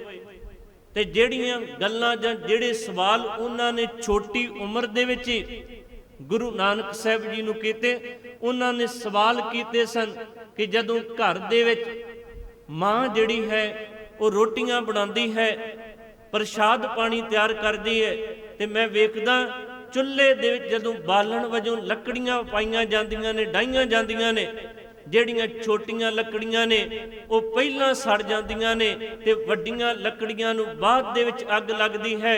ਅੱਗੋਂ ਗੁਰੂ ਨਾਨਕ ਸਾਹਿਬ ਮੁਸਕਰਾ ਕੇ ਕਹਿੰਦੇ ਆ ਇੰਨੀ ਛੋਟੀ ਤੇ ਇੰਨੀਆਂ ਵੱਡੀਆਂ ਰਮਜਾਂ ਚੱਕੀ ਫਿਰਦੇ, ਤੇਰਾ ਨਾਮ ਬੂੜਾ ਨਹੀਂ ਬਲਕਿ ਤੇਰਾ ਨਾਮ ਬੁੱਢਾ ਹੋਣਾ ਚਾਹੀਦਾ, ਕਿਉਂਕਿ ਉੱਥੇ ਰਮਜ ਬਾਬਾ ਬੁੱਢਾ ਸਾਹਿਬ 11 ਸਾਲ ਦੀ ਉਮਰ ਦੇ ਵਿੱਚ ਗੁਰੂ ਨਾਨਕ ਸਾਹਿਬ ਜੀ ਦੇ ਸਾਹਮਣੇ ਰੱਖ ਰਿਹਾ ਕਿ ਜ਼ਿੰਦਗੀ ਦੀ ਕੋਈ ਪਤਾ ਨਹੀਂ, ਕੋਈ ਜ਼ਿੰਦਗੀ ਦਾ ਭਰੋਸਾ ਨਹੀਂ, ਕਦੋਂ ਸਵਾਸਾਂ ਦੀ ਡੋਰ ਜਿਹੜੀ ਹੈ ਉਹ ਟੁੱਟ ਜਾਵੇ, ਕਦੋਂ ਜ਼ਿੰਦਗੀ ਦੀ ਸਮਾਪਤੀ ਹੋ ਜਾਵੇ, ਕੋਈ ਭਰੋਸਾ ਨਹੀਂ।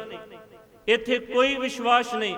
ਬੰਦਾ ਹੱਸਦਾ ਖੇਡਦਾ ਖਾਂਦਾ ਪੀਂਦਾ, ਕਈ ਵਾਰ ਜਿਹੜਾ ਅਜੇ ਰਾਤੀ ਮਿਲਿਆ ਹੁੰਦੇ ਸਵੇਰੇ ਉਹਦੀ ਮੌਤ ਦੀ ਖਬਰ ਪਹੁੰਚਦੀ ਹੈ, ਇਨਸਾਨ ਹੈਰਾਨ ਹੋ ਜਾਂਦੇ ਕਿ ਇਹ ਕੀ ਵਾਪਰ ਗਿਆ। ਪਰ ਚੇਤੇ ਰੱਖਿਓ ਸਤਿਗੁਰੂ ਕਹਿੰਦੇ ਹੈਰਾਨੀ ਵਾਲੀ ਗੱਲ ਨਹੀਂ, ਇਹ ਹੋਣੀ ਸੀ ਤੇ ਹੋਣੀ ਵਾਪਰ ਕੇ ਰਹਿ ਗਈ। ਚਿੰਤਾ ਤਾਂ ਕੀ ਕੀਜੀਏ ਜੋ ਅਨਹੋਨੀ ਹੋਏ, ਇਹ ਮਾਰਗ ਸੰਸਾਰ ਕੋ, ਕਿਉਂਕਿ ਜੋ ਉਪਜਿਓ ਸੋ ਬਿਨਸ ਹੈ ਪਰੋ ਆਜ ਕੇ ਕਾਲ। ਨਾਨਕ ਹਰ ਗੁਣ ਗਾਏ ਲੈ ਛਾੜ ਸਗਲ ਜੰਜਾਲ। ਜੋ ਵੀ ਪੈਦਾ ਹੋਇਆ ਹੈ ਉਹਨੇ ਬਿਨਸ ਜਾਣਾ ਹੈ। ਇਸ ਕਰਕੇ ਜਿੰਨੀ ਕੁ ਮੋਹਲਤ ਮਿਲੀ ਹੈ, ਜਿੰਨਾ ਕੁ ਸਮਾਂ ਮਿਲਿਆ ਹੈ, ਜਿੰਨਾ ਕੁ ਅਵਸਰ ਮਿਲਿਆ ਹੈ, ਤੂੰ ਆਪਣੇ ਜੀਵਨ ਦੇ ਵਿੱਚ ਉਹਦੇ ਗੁਣਾਂ ਨੂੰ ਗਾ ਕੇ ਆਪਣੇ ਜੀਵਨ ਨੂੰ ਸਵਾਰਨ ਦਾ ਯਤਨ ਕਰ, ਇਸ ਪਾਸੇ ਤੁਰਨ ਦਾ ਯਤਨ ਕਰ। ਇਹ ਮਾਰਗ ਸੰਸਾਰ ਕੋ ਨਾਨਕ ਥਿਰ ਨਹੀਂ ਕੋਏ, ਤੇ ਜ਼ਿੰਦਗੀ ਥੋੜੀ ਹੈ, ਸੰਘਰਸ਼ ਬੜਾ ਲੰਮਾ ਹੈ। ਇਸ ਕਰਕੇ ਪਹਿਲਾਂ ਆਪਣੇ ਮਨ ਦਾ ਜੇਤੂ ਜਰਨੈਲ ਬਣ। ਜਦੋਂ ਮਨ ਨੂੰ ਜਿੱਤ ਲਿਆ, ਦੁਨੀਆ ਆਪਣੇ ਆਪ ਜਿੱਤੀ ਜਾਣੀ ਹੈ, ਕਿਉਂਕਿ ਮਨ ਜੀਤੇ ਜਗ ਜੀਤ। ਮਨ ਨੂੰ ਜਿੱਤਣਾ ਸਭ ਤੋਂ ਔਖੀ ਖੇਡ ਹੈ ਭਾਗਾਂ ਵਾਲਿਓ। ਮਨ ਹੀ ਨਹੀਂ ਜਿੱਤਿਆ ਜਾਂਦਾ, ਤੇ ਜਿੰਨੀਆਂ ਮੁਸੀਬਤਾਂ, ਜਿੰਨੇ ਵੀ ਸਾਡੇ ਸਰੀਰ ਨੂੰ ਰੋਗ, ਜਿੰਨੀਆਂ ਆਸੇ ਪਾਸੇ ਉਲਝਣਾ, ਇਹ ਸਾਡੇ ਮਨ ਦੇ ਗਲਤ ਫੈਸਲਿਆਂ ਦੀਆਂ ਹੀ ਇਹ ਨਤੀਜੇ ਨੇ ਕਿ ਬੰਦਾ ਜ਼ਿੰਦਗੀ ਦੇ ਅੰਦਰ ਜਦੋਂ ਮਨ ਮਰਜ਼ੀ ਦੇ ਫੈਸਲੇ, ਐਸ਼ੋ ਆਰਾਮ, ਇਸ਼ਰਤ ਦੀ ਜ਼ਿੰਦਗੀ ਬਤੀਤ ਕਰਨ ਵਾਸਤੇ ਕਰਦਾ ਹੈ, ਫਿਰ ਜਦੋਂ ਕੀਤੇ ਹੋਏ ਮਨ ਮਰਜ਼ੀ ਦੇ ਫੈਸਲਿਆਂ ਦੀ ਸਜ਼ਾ ਭੁਗਤਣੀ ਪੈਂਦੀ ਹੈ, ਫਿਰ ਬੰਦਾ ਉੱਥੇ ਦੁਖੀ ਹੁੰਦਾ ਹੈ, ਉੱਥੇ ਹੱਥ ਖੜੇ ਕਰ ਜਾਂਦਾ ਹੈ, ਉੱਥੇ ਜ਼ਿੰਦਗੀ ਫਿਰ ਝੂਠੀ ਲੱਗਣ ਲੱਗ ਪੈਂਦੀ ਹੈ। ਫਿਰ ਉੱਥੇ ਹੀ ਬੰਦਾ ਆਪਣੀ ਜ਼ਿੰਦਗੀ ਨੂੰ ਸਮਾਪਤ ਕਰਨ ਵਾਲੇ ਪਾਸੇ ਤੁਰਨ ਦੀ ਕੋਸ਼ਿਸ਼ ਕਰਦਾ। ਚਲੋ ਜਿਹੜੇ ਮਨ ਦੇ ਮਜ਼ਬੂਤ ਹੁੰਦੇ ਨੇ ਉਹ ਤਾਂ ਜ਼ਿੰਦਗੀ ਦੇ ਸੰਘਰਸ਼ ਦੇ ਵਿੱਚੋਂ ਪਾਰ ਪਾ ਲੈਂਦੇ ਆ। ਜਿਹੜੇ ਮਨ ਕਰਕੇ ਢਹਿੰਦੀ ਕਲਾ ਵਾਲੇ ਹੁੰਦੇ ਆ, ਉਹਨਾਂ ਨੂੰ ਫਿਰ ਜ਼ਿੰਦਗੀ ਝੂਠੀ ਲੱਗਦੀ, ਉਹ ਇਸ ਪਾਸੇ ਕਦਮ ਚੱਕ ਲਿਆ ਕਰਦੇ ਆ। ਇਸ ਕਰਕੇ ਥੋੜਾ ਜਿਹਾ ਸਮਝੀਏ, ਸਤਿਗੁਰੂ ਨੇ ਬੜੀਆਂ ਕਮਾਲ ਦੀਆਂ ਗੱਲਾਂ ਕੀਤੀਆਂ, ਪਰ ਸਾਡੀ ਬਦਕਿਸਮਤੀ ਰਹੀ ਭਾਗਾਂ ਵਾਲੇ, ਉਸ ਸੱਚ ਨੂੰ ਅਸੀਂ ਲੁਕੋ ਨਹੀਂ ਸਕਦੇ। ਸਾਡੇ ਕੋਲ ਸਾਡੇ ਗੁਰੂ ਵਾਸਤੇ ਟਾਈਮ ਹੀ ਹੈ ਨਹੀਂ। ਨਹੀਂ ਹੈਗਾ। ਅਸੀਂ ਹੋਰ ਬਹੁਤ ਸਾਰੀਆਂ ਗੱਲਾਂ ਕਰਦੇ ਹਾਂ, ਘੰਟਿਆਂ ਬੱਧੀ ਨਿੰਦਿਆ ਚੁਗਲੀ ਸਾਰਾ ਕੁਝ ਕੀਤਾ ਜਾਂਦਾ ਹੈ। ਲੱਚਰਤਾ ਨੂੰ ਸੁਣਨ ਦੀ ਗੱਲ ਆਵੇ, ਸਵੇਰ ਤੋਂ ਲੈ ਕੇ ਬੰਦਾ ਸ਼ਾਮ ਤੱਕ ਸੁਣਦਾ ਰਹਿੰਦਾ ਹੈ, ਪਰ ਜਦੋਂ ਬਾਣੀ ਨੂੰ ਅਰਥਾਂ ਸਮੇਤ ਪੜ੍ਹਨ ਦੀ ਗੱਲ ਆਵੇ ਉਦੋਂ ਬੰਦੇ ਦਾ ਮਨ ਹੀ ਨਹੀਂ ਲੱਗਦਾ। ਕਿਉਂਕਿ ਚੰਗੇ ਪਾਸੇ ਅਕਸਰ ਮਨ ਘੱਟ ਲੱਗਦਾ ਹੁੰਦਾ ਹੈ। ਕਿਉਂਕਿ ਭਾਈ ਸਾਹਿਬ ਜੀ ਨੇ ਸ਼ਬਦ ਪੜ੍ਹਿਆ ਨਾ ਹੁਣੇ, ਬਾਬਾ ਬਿਖ ਦੇਖਿਆ ਸੰਸਾਰ, ਇਸ ਸੰਸਾਰ ਨੂੰ ਮੈਂ ਜ਼ਹਿਰ ਦੀ ਤਰ੍ਹਾਂ ਦੇਖਿਆ ਹੈ। ਕਿਉਂਕਿ ਮੋਹ ਜਿਹੜਾ ਹੈ, ਮੋਹ ਦੀਆਂ ਤੰਦਾਂ ਇੰਨੀਆਂ ਕੁ ਮਜ਼ਬੂਤ ਨੇ, ਚੰਗੇ ਪਾਸੇ ਤੁਰਨੀ ਨਹੀਂ ਦਿੰਦੀਆਂ। ਮੋਹ ਇੱਕ ਜ਼ਹਿਰ ਦੀ ਤਰ੍ਹਾਂ ਹੈ, ਮਿੱਠਾ ਜ਼ਹਿਰ ਜਿਹਨੂੰ ਆਪਾਂ ਕਵਾਂਗੇ, ਜਿਹੜਾ ਇਨਸਾਨ ਦੇ ਆਤਮਿਕ ਜੀਵਨ ਨੂੰ ਬਰਬਾਦ ਕਰ ਦਿੰਦਾ ਹੈ, ਨਸ਼ਟ ਕਰ ਦਿੰਦਾ ਹੈ। ਜਿਹੜਾ ਬੰਦਾ ਮੋਹ ਦੀਆਂ ਤੰਦਾਂ ਦੇ ਵਿੱਚ ਵੱਜ ਗਿਆ, ਉਹ ਕਹੇਗਾ ਸਭ ਕੁਝ ਮੇਰਾ ਤੇ ਮੇਰੇ ਪਰਿਵਾਰ ਦਾ ਹੋਣਾ ਚਾਹੀਦਾ ਹੈ, ਮੈਂ ਇੱਥੇ ਕਿਸੇ ਦੂਜੇ ਨੂੰ ਖੁਸ਼ ਨਹੀਂ ਦੇਖਣਾ ਚਾਹੁੰਦਾ, ਕਿਉਂਕਿ ਉਹ ਮੋਹ ਦੀਆਂ ਤੰਦਾਂ ਦੇ ਵਿੱਚ ਜਕੜਿਆ ਹੋਏ। ਤੇ ਗੁਰੂ ਸਾਹਿਬ ਨੇ ਸਾਨੂੰ ਰਮਜ਼ਾਂ ਸਮਝਾਈਆਂ ਨੇ, ਬੰਦਿਆ ਮੋਹ ਦੀਆਂ ਤੰਦਾਂ ਤੋਂ ਉੱਪਰ ਉੱਠ। ਜਿੱਥੇ ਆਪਣੀ ਤੇ ਆਪਣਿਆਂ ਦੀ ਗੱਲ ਕਰਦੇ, ਉੱਥੇ ਜ਼ਿੰਦਗੀ ਦੇ ਅੰਦਰ ਸਾਰੇ ਸੰਸਾਰ ਨੂੰ ਪਰਮਾਤਮਾ ਦਾ ਰੂਪ ਜਾਣ ਕੇ ਕੁਦਰਤ ਦੇ ਭਲੇ ਦੀ, ਸਰਬੱਤ ਦੇ ਭਲੇ ਦੀ ਗੱਲ ਤੇਰੇ ਜੀਵਨ ਦੇ ਵਿੱਚ ਟਿਕਣੀ ਚਾਹੀਦੀ। ਸਤਿਗੁਰੂ ਨੇ ਵਿਸ਼ਾਲ ਸੋਚ ਦਿੱਤੀ, ਅਵਲ ਅੱਲਾ ਨੂਰ ਉਪਾਇਆ, ਕੁਦਰਤ ਕੇ ਸਭ ਬੰਦੇ ਏਕ ਨੂਰ ਤੇ ਸਭ ਜਗ ਉਪਜਿਆ, ਕੌਣ ਭਲੇ ਕੋ ਮੰਦੇ ਲੋਗਾ ਭਰਮ ਨਾ ਭੁੱਲੋ ਪਾਈ, ਖਾਲਕ ਖਲਕ ਖਲਕ ਮੈਂ ਖਾਲਕ ਪੂਰ ਰਹੋ ਸਰਬ ਠਾਈ। ਕਹਿਣ ਲੱਗੇ ਉਹ ਪਰਮਾਤਮਾ ਅਕਾਲ ਪੁਰਖ ਸਾਰਿਆਂ ਨੂੰ ਪੈਦਾ ਕਰਕੇ, ਉਹ એનર્ਜੀ, ਉਹ ਤਾਕਤ ਸਾਰਿਆਂ ਦੇ ਵਿੱਚ ਵਿਦਮਾਨ ਹੈ, ਸਾਰਿਆਂ ਦੇ ਵਿੱਚ ਰਮੀ ਹੋਈ ਹੈ। ਜਿਹਨੂੰ ਸਤਿਗੁਰੂ ਕਹਿੰਦੇ ਆ ਰਮਈਆ ਕੇ ਗੁਣ ਚੇਤ ਪ੍ਰਾਨੀ, ਰਮੇ ਹੋਏ ਪਰਮਾਤਮਾ ਦੇ ਗੁਣਾਂ ਨੂੰ ਚੇਤੇ ਕਰਿਆ ਕਰ, ਤੇਰੇ ਜੀਵਨ ਦਾ ਪਾਰ ਉਤਾਰਾ ਹੋ ਜਾਵੇਗਾ, ਤੇਰੇ ਜੀਵਨ ਦਾ ਉਧਾਰ ਹੋ ਜਾਏਗਾ। ਇਸ ਕਰਕੇ ਆਪਣੇ ਜੀਵਨ ਨੂੰ ਚੰਗੇ ਪਾਸੇ ਤੋਰਨ ਦਾ ਯਤਨ ਕਰੀਏ। ਸਾਰਿਆਂ ਨੇ ਇੱਕ ਦਿਨ ਚਲੇ ਜਾਣਾ, ਕਿਸੇ ਨੇ ਟਿਕੇ ਨਹੀਂ ਰਹਿਣਾ। ਤੇ ਸ਼ਬਦ ਦੇ ਅੰਦਰ ਧੰਨ ਗੁਰੂ ਅਰਜਨ ਸਾਹਿਬ ਕਹਿੰਦੇ ਆ, ਕਹਿ ਕੇ ਸਮਾਪਤੀ ਵਾਲੇ ਬੰਨੇ ਸਤਿਗੁਰੂ ਕਹਿੰਦੇ ਆ, ਗੋਇਲ ਆਇਆ ਗੋਇਲੀ ਕਿਆ ਤਿਸ ਡੰਪ ਪਸਾਰ। ਹੁਣ ਇੱਥੇ ਉਦਾਹਰਨਾਂ ਬੜੇ ਕਮਾਲ ਦੀਆਂ ਦਿੱਤੀਆਂ ਨੇ। ਤੁਸੀਂ ਦੇਖੋ, ਜਦੋਂ ਬਰਸਾਤਾਂ ਦਾ ਮੌਸਮ ਨਹੀਂ ਹੁੰਦਾ, ਚਲੋ ਜਦੋਂ ਬਰਸਾਤ ਦਾ ਮੌਸਮ ਆਉਂਦਾ, ਅਕਸਰ ਪਹਿਲਾਂ ਜ਼ਮੀਨਾਂ ਬਹੁਤੀਆਂ ਬੰਜਰ ਹੋਇਆ ਕਰਦੀਆਂ ਸਨ, ਖੇਤੀ ਬਹੁਤ ਘੱਟ ਜ਼ਮੀਨਾਂ ਦੇ ਉੱਪਰ ਹੁੰਦੀ ਸੀ। ਜਿਹੜੇ ਬਜ਼ੁਰਗ ਨੇ ਉਹਨਾਂ ਨੂੰ ਪਤਾ ਹੋਵੇਗਾ, ਚਰਾਂਦਾ ਅਕਸਰ ਖੁੱਲੀਆਂ ਹੁੰਦੀਆਂ ਸਨ ਤੇ ਲੋਕ ਡੰਗਰ ਛੱਡ ਦਿਆ ਕਰਦੇ ਸਨ, ਸਵੇਰੇ ਛੱਡਦੇ ਸਨ, ਸ਼ਾਮ ਨੂੰ ਰੱਜ ਪੁੱਜ ਕੇ ਆਪਣੇ ਆਪ ਆਪਣੇ ਕਿੱਲੇ ਦੇ ਉੱਪਰ ਆਣ ਕੇ ਖੜ ਜਾਂਦੇ ਸਨ। ਪਰ ਜਦੋਂ ਔੜ ਦਾ ਮੌਸਮ ਹੁੰਦਾ ਸੀ ਨਾ, ਤੇ ਨਦੀਆਂ ਦੇ ਕੰਢੇ ਕੰਢੇ ਘਾਹ ਹੁੰਦਾ ਸੀ, ਕਿਉਂਕਿ ਪਾਣੀ ਦੀ ਸਲਾਬ ਦੇ ਨਾਲ ਉੱਥੇ ਕੰਢੇ ਕੰਢੇ, ਜਿਹਨੂੰ ਚੌਪੱਤੀ ਵੀ ਬੋਲਦੇ ਆ, ਤੇ ਅਕਸਰ ਗੁੱਜਰ ਲੋਕ, ਪਸ਼ੂਆਂ ਦੇ ਮਾਲਕ ਨਦੀਆਂ ਦੇ ਕੰਢੇ ਕੰਢੇ ਸਵੇਰੇ ਡੰਗਰ ਲੈ ਕੇ ਜਾਂਦੇ, ਸ਼ਾਮ ਨੂੰ ਵਾਪਸ ਆਪਣੇ ਘਰ ਨੂੰ ਪਰਤ ਆਉਂਦੇ ਸਨ। ਉਹ ਉੱਥੇ ਆਪਣਾ ਰਹਿਣ ਬਸੇਰਾ ਨਹੀਂ ਸਨ ਬਣਾਉਂਦੇ। ਬਿਲਕੁਲ ਇਸੇ ਤਰੀਕੇ ਦੇ ਨਾਲ ਗੁਰੂ ਸਾਹਿਬ ਕਹਿੰਦੇ ਆ, ਅੱਜ ਜ਼ਿੰਦਗੀ ਦੇ ਵਿੱਚ ਤੂੰ ਪ੍ਰਾਹੁਣਾ ਬਣ ਕੇ ਆਇਆ, ਇੱਥੇ ਆਪਣੇ ਆਪ ਨੂੰ ਮਾਲਕ ਨਾ ਸਮਝ ਬੈਠੀ।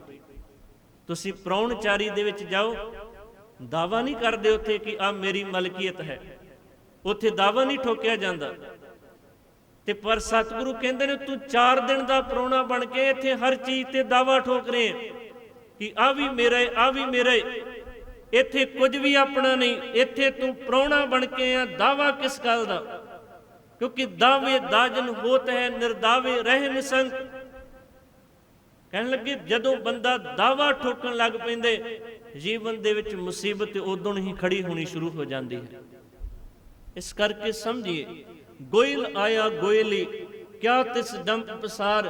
ਅੱਗੇ ਸ਼ਬਦ ਵਰਤਿਆ ਪਾਤਸ਼ਾਹ ਨੇ, ਮੋਹਲਤ ਪੁੰਨੀ ਚੱਲਣਾ ਤੂੰ ਸੰਭਲ ਘਰ ਬਾਰ। ਜਦੋਂ ਜ਼ਿੰਦਗੀ ਦੀ ਮਿਲੀ ਹੋਈ ਮੋਹਲਤ ਸਮਾਪਤ ਹੋ ਗਈ, ਉਦੋਂ ਤੂੰ ਇੱਥੋਂ ਚਲੇ ਜਾਣਾ ਹੈ। ਇਸ ਕਰਕੇ ਆਪਣੇ ਜੀਵਨ ਦੇ ਸੰਘਰਸ਼ ਨੂੰ ਮੁਕੰਮਲਤਾ ਵਾਲੇ ਪਾਸੇ ਲੈ ਕੇ ਤੁਰ। ਤੈਨੂੰ ਵਕਤ ਮਿਲਿਆ ਹੈ, ਤੈਨੂੰ ਸਮਾਂ ਮਿਲਿਆ, ਇਸ ਨੂੰ ਤੂੰ ਅਜਾਈ ਨਾ ਗਵਾ ਦੇ। ਆਪਣੇ ਜੀਵਨ ਨੂੰ ਖੂਬਸੂਰਤ ਬਣਾ ਲੈ। ਪਤਾ ਜਦੋਂ ਮੌਤ ਸਾਹਮਣੇ ਹੋਵੇ, ਉਦੋਂ ਇਹ ਪਛਤਾਵਾ ਨਾ ਰਵੇ ਕਿ ਜ਼ਿੰਦਗੀ ਦੇ ਵਿੱਚ ਅਜੇ ਤਾਂ ਮੈਂ ਕੁਝ ਕੀਤਾ ਹੀ ਨਹੀਂ। ਉਦੋਂ ਬੰਦਾ ਹੱਸਦਾ ਹੱਸਦਾ ਮੌਤ ਨੂੰ ਪ੍ਰਵਾਨ ਕਰੇ। ਤੇ ਕੋਈ ਭਾਗਾਂ ਵਾਲਾ ਹੁੰਦਾ ਏ ਜਿਹੜਾ ਹੱਸਦਾ ਹੱਸਦਾ ਕਹਿੰਦੇ ਜ਼ਿੰਦਗੀ ਦੇ ਅੰਦਰ ਬੜਾ ਆਨੰਦ ਬਣਿਆ ਹੈ, ਬੜੀਆਂ ਮੌਜਾਂ ਨੇ, ਬੜੇ ਰੰਗ ਮਾਣੇ ਨੇ। ਹੁਣ ਤਾਂ ਪਰਮਾਤਮਾ ਜ਼ਿੰਦਗੀ ਆਖਰੀ ਸਾਹਾਂ ਦੇ ਉੱਪਰ ਹੈ ਤੇ ਮੈਂ ਮਰਨ ਵਾਸਤੇ ਤਿਆਰ ਹਾਂ। ਪਰਮਾਤਮਾ ਜਦੋਂ ਚਾਹੇ ਮੈਨੂੰ ਇਸ ਦੁਨੀਆ ਤੋਂ ਲਿਜਾ ਸਕਦਾ ਹੈ। ਬੜੇ ਵਿਰਲੇ ਵਿਰਲੇ, ਨਹੀਂ ਤਾਂ ਸਾਰੇ ਵੈਣ ਪਾਉਂਦੇ ਆ, ਸਾਰੇ ਦੁਖੀ ਹੀ ਹੁੰਦੇ ਆ, ਕੋਈ ਵੀ ਮਰਨ ਵਾਸਤੇ ਤਿਆਰ ਨਹੀਂ ਹੁੰਦਾ। ਗੁਰੂ ਬਾਬਾ ਜੀ ਨੇ ਪਾਵਨ ਬਾਣੀ ਦੇ ਵਿੱਚ ਇਹ ਸੱਚ ਸਾਡੇ ਸਾਹਮਣੇ ਰੱਖਿਆ।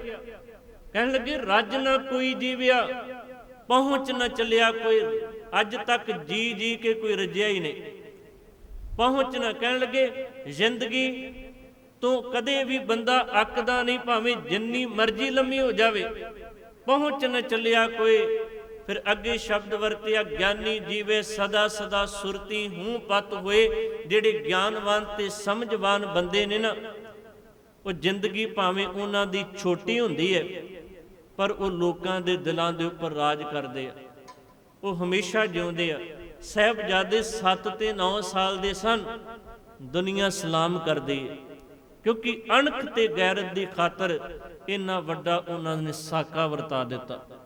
ਇੰਨੀਆਂ ਵੱਡੀਆਂ ਉਹਨਾਂ ਨੇ ਕੁਰਬਾਨੀਆਂ ਕੀਤੀਆਂ ਅਣਖ ਤੇ ਗੈਰਤ ਦੀ ਖਾਤਰ। ਕਿਸੇ ਅਦੀਬ ਨੇ ਤਾਂ ਹੀ ਤਾਂ ਗੱਲਾਂ ਲਿਖੀਆਂ ਨੇ, ਕਹਿਣ ਲੱਗੇ ਕਿ ਦੁਨੀਆ ਦੇ ਅੰਦਰ ਸਾਜ਼ਾਂ ਟੁੱਟ ਕੇ ਵੀ ਗਾਇਆ ਇਸ਼ਕ ਦੇ ਤਰਾਨਿਆਂ ਨੂੰ, ਸ਼ਮਾ ਬੁੱਝ ਕੇ ਵੀ ਦੇ ਰਹੀਆਂ ਨੇ ਚਾਨਣ ਜਮਾਨਿਆਂ ਨੂੰ।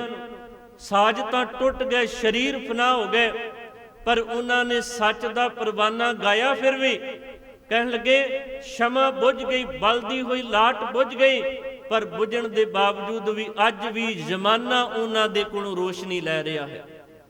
ਉਹਨਾਂ ਦੇ ਕੋਲੋਂ ਜ਼ਿੰਦਗੀ ਦਾ ਵੱਲ ਪ੍ਰਾਪਤ ਕਰ ਰਹੇ, ਚੜ੍ਹਦੀ ਕਲਾ ਦੀਆਂ ਦਾਸਤਾਨਾਂ ਪ੍ਰਾਪਤ ਕਰ ਰਹੇ। ਜਦੋਂ ਵੀ ਉਹਨਾਂ ਦੇ ਕਿੱਸੇ ਛੇੜੇ ਜਾਂਦੇ ਆ, ਸੱਚ ਇਹ ਵੀ ਜਿਹੜਾ ਬੰਦਾ ਦਿਲੋਂ ਸੁਣਦੇ ਉਹਦਾ ਰੋਮ ਰੋਮ ਖੜਾ ਹੋ ਜਾਂਦੇ, ਉਹਦੇ ਅੰਦਰ ਚਰਨਾਹਟ ਛਿੜ ਜਾਂਦੀ ਹੈ ਕਿ ਇੰਨੀ ਵੱਡੀ ਕੁਰਬਾਨੀ, ਇੰਨਾ ਵੱਡਾ ਸਾਕਾ।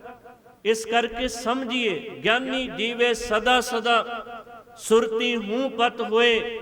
ਸਰਫੇ ਸਰਫੇ ਸਦਾ ਸਦਾ ਐਵੇਂ ਗਈ ਵਿਹਾਏ, ਨਾਨਕ ਕਿਸ ਨੂੰ ਆਖੀਏ ਬਿਨ ਪੁੱਛਿਆ ਕੀ ਲੈ ਜਾਏ। ਗਿਲਾ ਕਿਸ ਗੱਲ ਦਾ, ਰੋਸਾ ਕਿਸ ਗੱਲ ਦਾ? ਉਹਨੇ ਜੇਕਰ ਬਿਨਾਂ ਦੱਸਿਆਂ ਭੇਜਿਆ ਤੇ ਬਿਨਾਂ ਪੁੱਛਿਆਂ ਲੈ ਵੀ ਜਾਣਾ ਹੈ।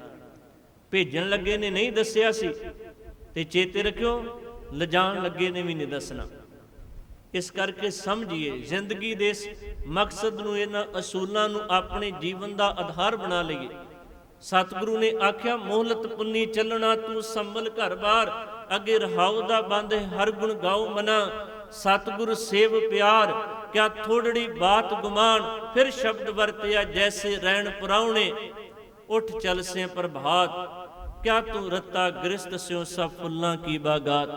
ਜਿਵੇਂ ਰਾਤ ਨੂੰ ਪ੍ਰਾਹੁਣੇ ਆਉਂਦੇ ਆ, ਚਲੋ ਥੋੜਾ ਪਿੱਛੇ ਜਾਈਏ, ਪ੍ਰਾਹੁਣੇ ਆਉਂਦੇ ਸੀ 2-4 ਦਿਨ ਟਿਕਦੇ ਸਨ। ਅੱਜ ਤਾਂ ਕਾਲੀ ਇੰਨੀ ਜ਼ਿੰਦਗੀ, ਤੁਸੀਂ ਦੇਖੋ ਭੱਜ ਦੌੜ ਇੰਨੀ ਜ਼ਿਆਦਾ ਹੋ ਗਈ, ਬੰਦੇ ਕੋਲ ਬੈਠਣ ਦਾ ਟਾਈਮ ਨਹੀਂ। ਬੰਦਾ ਤੁਸੀਂ ਦੇਖੋ ਇਕੱਲਾ ਹੀ ਆਪਣੀ ਜ਼ਿੰਦਗੀ ਦੇ ਵਿੱਚ ਮਸਤ ਹੈ। ਪਰ ਤੁਸੀਂ ਇਹ ਗੱਲ ਮਹਿਸੂਸ ਕਰਿਓ, ਬੰਦਾ ਇੱਕ ਸਮਾਜਿਕ ਜੀਵ ਹੈ। ਜਿੱਦਾਂ ਜਿੱਦਾਂ ਇਹ ਇਕੱਲਾ ਰਹਿਣ ਦੀ ਕੋਸ਼ਿਸ਼ ਕਰੇਗਾ, ਉਦਾਂ ਉਦਾਂ ਇਹ ਮਨ ਕਰਕੇ ਇਕੱਲਾ ਹੁੰਦਾ ਜਾਏਗਾ। ਮਨ ਦੀ ਢਹਿੰਦੀ ਕਲਾ ਇਸ ਨੂੰ ਘੇਰਦੀ ਜਾਏਗੀ, ਕਿਉਂਕਿ ਦੁੱਖ ਸੁੱਖ ਦੀਆਂ ਗੱਲਾਂ ਕਰਨ ਵਾਲਾ ਕੋਈ ਨਹੀਂ ਹੋਵੇਗਾ।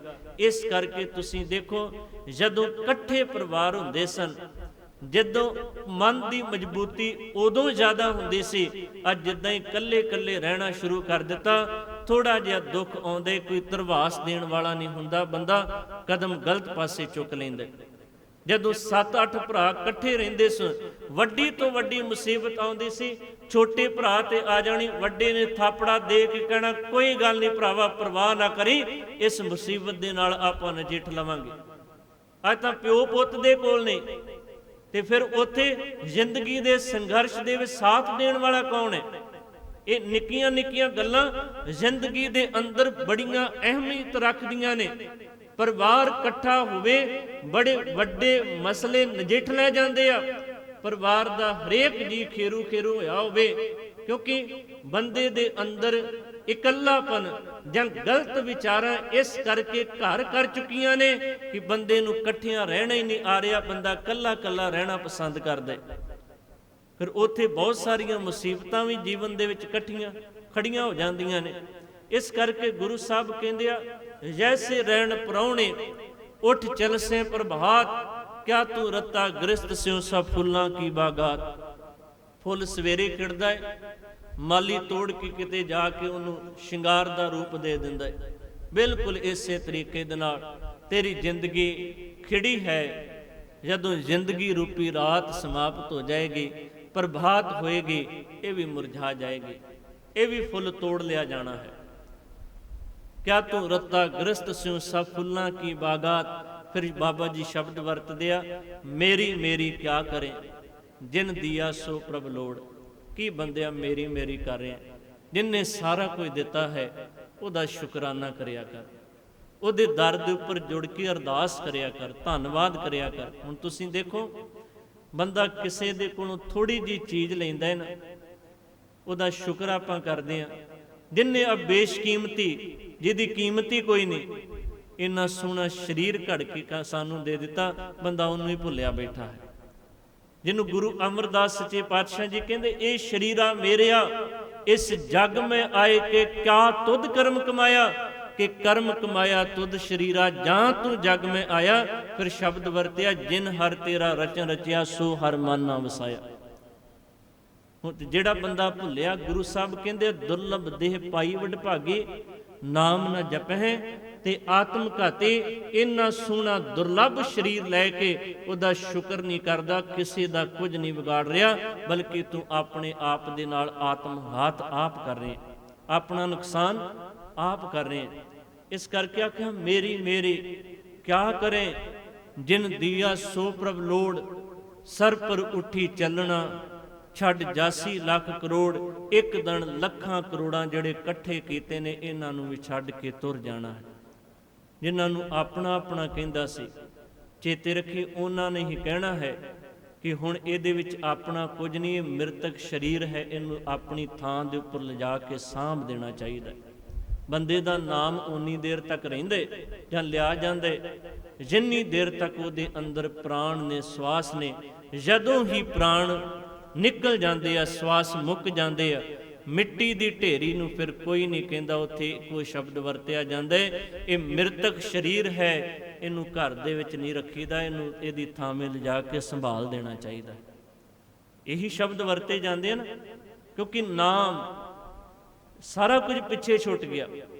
ਹੁਣ ਤਾਂ ਸਿਰਫ ਮਿੱਟੀ ਦੀ ਢੇਰੀ ਹੈ, ਤੱਤ ਆਪਣੇ ਆਪਣੇ ਤੱਤਾਂ ਦੇ ਵਿੱਚ ਵਿਲੀਨ ਹੋ ਗਿਆ, ਕੁਝ ਵੀ ਨਹੀਂ ਬਚਿਆ। ਬੰਦਾ ਬਿਲਕੁਲ ਸਟ੍ਰੇਟ ਆਕੜ ਚੁੱਕਿਆ ਹੈ, ਫਿਰ ਉਸ ਨੂੰ ਘਰ ਦੇ ਵਿੱਚ ਨਹੀਂ। ਉਹ ਸ਼ਬਦ ਭਾਵੇਂ ਥੋੜੇ ਸਖਤ ਹੋ ਸਕਦੇ, ਪਰ ਸੱਚ ਇਹੀ ਜੇ, ਇਹ ਸੱਚ ਤੋਂ ਕੋਈ ਵੀ ਮੁਨਕਰ ਨਹੀਂ ਹੋ ਸਕਦਾ। ਮੇਰੀ ਮੇਰੀ ਕਿਆ ਕਰੇ ਜਿਨ ਦੀਆ ਸੋ ਪ੍ਰਭ ਲੋੜ। ਸਰ ਪਰ ਉੱਠੀ ਚੱਲਣਾ ਛੱਡ ਜਾਸੀ ਲੱਖ ਕਰੋੜ। ਅਖੀਰ ਦੇ ਵਿੱਚ ਸ਼ਬਦ ਵਰਤਿਆ, ਲੱਖ 84 ਭ੍ਰਮਤਿਆਂ। ਇੱਕ ਬੇਨਤੀ ਕਰਕੇ ਸਮਾਪਤੀ। ਗੁਰਬਾਣੀ ਦੇ ਅੰਦਰ 84 ਲੱਖ ਜੂਨਾਂ ਦਾ ਜ਼ਿਕਰ ਕੀਤਾ ਹੈ। ਇਹ ਪੁਰਾਣੇ ਗ੍ਰੰਥਾਂ ਦੀ ਮਨੌਤ ਹੈ, ਪਰ ਚੇਤੇ ਰੱਖਿਓ, ਗੁਰੂ ਸਾਹਿਬ ਨੇ ਆਖਿਆ ਪਰਮਾਤਮਾ ਬੇਅੰਤ ਹੈ ਤੇ ਉਹਦੀ ਕੁਦਰਤ ਵੀ ਬੇਅੰਤ ਹੈ। ਇੱਥੇ ਆ ਕੇ ਗਿਣਤੀ ਮੁੱਕ ਨਹੀਂ ਜਾਂਦੀ ਕਿ 42 ਲੱਖ ਪਾਣੀ ਦੇ ਵਿੱਚ ਤੇ 42 ਲੱਖ ਧਰਤੀ ਦੇ ਉੱਪਰ ਨੇ। ਸਤਿਗੁਰੂ ਕਹਿੰਦੇ ਆ, ਤੂੰ ਬੇਅੰਤ ਕੋ ਵਿਰਲਾ ਜਾਣੇ। ਮਾਲਕਾ ਤੂੰ ਬੇਅੰਤ ਹੈ, ਤੇਰੀ ਕੁਦਰਤ ਵੀ ਬਿਸਮਾ ਹੈ, ਤੇਰੀ ਕੁਦਰਤ ਵੀ ਬੇਅੰਤ ਹੈ। ਇਸ ਕੁਦਰਤ ਦੇ ਅੰਦਰ ਜਿੰਨੇ ਕੁ ਜੀਵ ਨੇ, ਉਹਨਾਂ ਦੀ ਗਿਣਤੀ ਵੀ ਕੀਤੀ ਨਹੀਂ ਜਾ ਸਕਦੀ। ਇਹ ਤਾਂ ਸਿਰਫ ਇੱਕ ਸੰਕੇਤ ਵਰਤੇ। ਚਲੋ ਲੋਕ ਕਹਿੰਦੇ ਸਨ 84 ਲੱਖ ਜੂਨਾਂ ਨੇ, ਕਹਿਣ ਲੱਗੇ ਲੱਖ 84 ਭ੍ਰਮਤਿਆਂ ਦੁਰਲਭ ਜਨਮ ਅਬ ਪਾਏ ਓਏ। ਨਾਨਕ ਨਾਮ ਸੰਭਾਲ ਤੂੰ ਸੋ ਦਿਨ ਨੇੜਾ ਆਏ ਓਏ। ਨਾਮ ਦੀ ਸੰਭਾਲ ਕਰ, ਕਿਉਂਕਿ ਮੌਤ ਵਾਲਾ ਦਿਨ ਬਹੁਤ ਨੇੜੇ ਆ ਰਿਹਾ। ਤੇਰੇ ਸਿਰ ਤੇ ਕਾਲ ਖੜਾ ਹੈ। ਸਤਿਗੁਰੂ ਨੇ ਸ਼ਬਦ ਵਰਤਿਆ, ਹਮਰੋ ਕਰਤਾ ਰਾਮ ਸਨੇਹੀ। ਕਾਹੇ ਰੇ ਨਰਭ ਗਰਭ ਕਰਤ ਹੋ, ਬਿਨ ਸਜਾਏ ਝੂਠੀ ਦੇਹੀ। ਸਾਰਿਆਂ ਨੇ ਤੁਰ ਜਾਣਾ ਹੈ, ਕਿਸੇ ਨੇ ਵੀ ਇੱਥੇ ਟਿਕੇ ਨਹੀਂ ਰਹਿਣਾ। ਸ਼ੇਖ ਹਯਾਤੀ ਜਗ ਨਾ ਕੋਈ ਥਿਰ ਰਿਹਾ। ਜਿਸ ਆਸਨ ਹਮ ਬੈਠੇ, केते बैस गया चंगे पासे जुड़ के। ਜੀਵਨ ਦੇ ਸੰਘਰਸ਼ ਨੂੰ ਮੁਕੰਮਲ ਕਰਕੇ ਮੰਜ਼ਲੇ ਮਕਸੂਦ ਤੱਕ ਪਹੁੰਚ ਜਾਈਏ, ਜੀਵਨ ਦਾ ਭਲਾ ਹੋ ਜਾਵੇਗਾ। ਸਭ ਦਾ ਤਹਿ ਦਿਲੋਂ ਧੰਨਵਾਦ। ਵਿਚਾਰਾਂ ਕਰਦਿਆਂ 10 ਪਾਸੋਂ ਬੇਅੰਤ ਭੁੱਲਾਂ ਗਲਤੀਆਂ ਹੋਈਆਂ ਨੇ। ਆਪ ਗੁਰੂ ਅਤੇ ਗੁਰੂ ਕੀ ਸੰਗਤ ਬਖਸ਼ਣਯੋਗ। ਸਭ ਦਾ ਤਹਿ ਦਿਲੋਂ ਧੰਨਵਾਦ। ਪ੍ਰਵਾਨੋ ਜੀ ਫਤਿਹ। ਵਾਹਿਗੁਰੂ ਜੀ ਕਾ ਖਾਲਸਾ, ਵਾਹਿਗੁਰੂ ਜੀ ਕੀ ਫਤਿਹ। ਸਤਨਾਮ ਸ਼੍ਰੀ ਵਾਹਿਗੁਰੂ ਸਾਹਿਬ ਜੀਓ। ਰਾਮ ਕਲੀ ਮਹਲਾ ਤੀਜਾ। ਆਨੰਦ ਏਕੋ ਓੰਕਾਰ ਸਤਿਗੁਰ ਪ੍ਰਸਾਦ। ਆਨੰਦ ਪਿਆ ਮੇਰੀ ਮਾਏ ਸਤਿਗੁਰੂ ਮੈਂ ਪਾਇਆ। ਸਤਿਗੁਰ ਤਾਂ ਪਾਇਆ ਸਹਿ ਸੇਤੀ ਮਨ ਵਜੀਆਂ ਵਧਾਈਆਂ। ਰਾਗ ਰਤਨ ਪਰਵਾਰ ਪਰੀਆਂ ਸ਼ਬਦ ਗਾਵਣ ਆਈਆਂ। ਸ਼ਬਦੋ ਤਾਂ ਗਾਵੋ ਹਰੀ ਕੇਰਾ ਮਨ ਜਿਨੇ ਵਸਾਇਆ। ਕਹਿ ਨਾਨਕ ਆਨੰਦ ਹੋਵਾ ਸਤਿਗੁਰੂ ਮੈਂ ਪਾਇਆ। ਏ ਮਨ ਮੇਰਿਆ ਤੂੰ ਸਦਾ ਰਹੋ ਹਰ ਨਾਲੇ। ਹਰ ਨਾਲ ਰਹੋ ਤੂੰ ਮਨ ਮੇਰੇ ਦੁਖ ਸਭ ਵਿਸਾਰਣਾ। ਅੰਗੀਕਾਰੋ ਕਰੇ ਤੇਰਾ ਕਾਰਜ ਸਭ ਸਵਾਰਣਾ। ਸਭਨਾ ਗੱਲਾਂ ਸਮਰੱਥ ਸੁਆਮੀ ਸੋ ਕਿਉ ਮਨੋ ਵਿਸਾਰੇ। ਕਹਿ ਨਾਨਕ ਮਨ ਮੇਰੇ ਸਦਾ ਰਹੋ ਹਰ ਨਾਲੇ। ਸਾਚੇ ਸਾਹਿਬਾ ਕਿਆ ਨਾਹੀ ਘਰ ਤੇਰੇ। ਘਰ ਤਾਂ ਤੇਰੇ ਸਭ ਕਿਛ ਹੈ ਜਿਸ ਦੇਹ ਸੋ ਪਾਵੇ। ਸਦਾ ਸਿਫਤ ਸਲਾਹ ਤੇਰੀ ਨਾਮ ਮਨ ਵਸਾਵੇ। ਨਾਮ ਜਿਨ ਕੈ ਮਨ ਵਸਿਆ ਵਾਜੇ ਸ਼ਬਦ ਕਨੇਰੇ। ਕਹਿ ਨਾਨਕ ਸੱਚੇ ਸਾਹਿਬ ਕਿਆ ਨਾਹੀ ਘਰ ਤੇਰੇ। ਸਾਚਾ ਨਾਮ ਮੇਰਾ ਆਧਾਰੋ।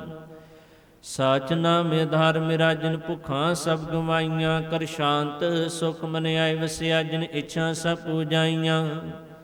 ਸਦਾ ਕੁਰਬਾਨ ਕੀਤਾ ਗੁਰੂ ਵਿਟੋਂ ਜਿਸ ਦੀਆਂ ਇਹ ਵਡਿਆਈਆਂ।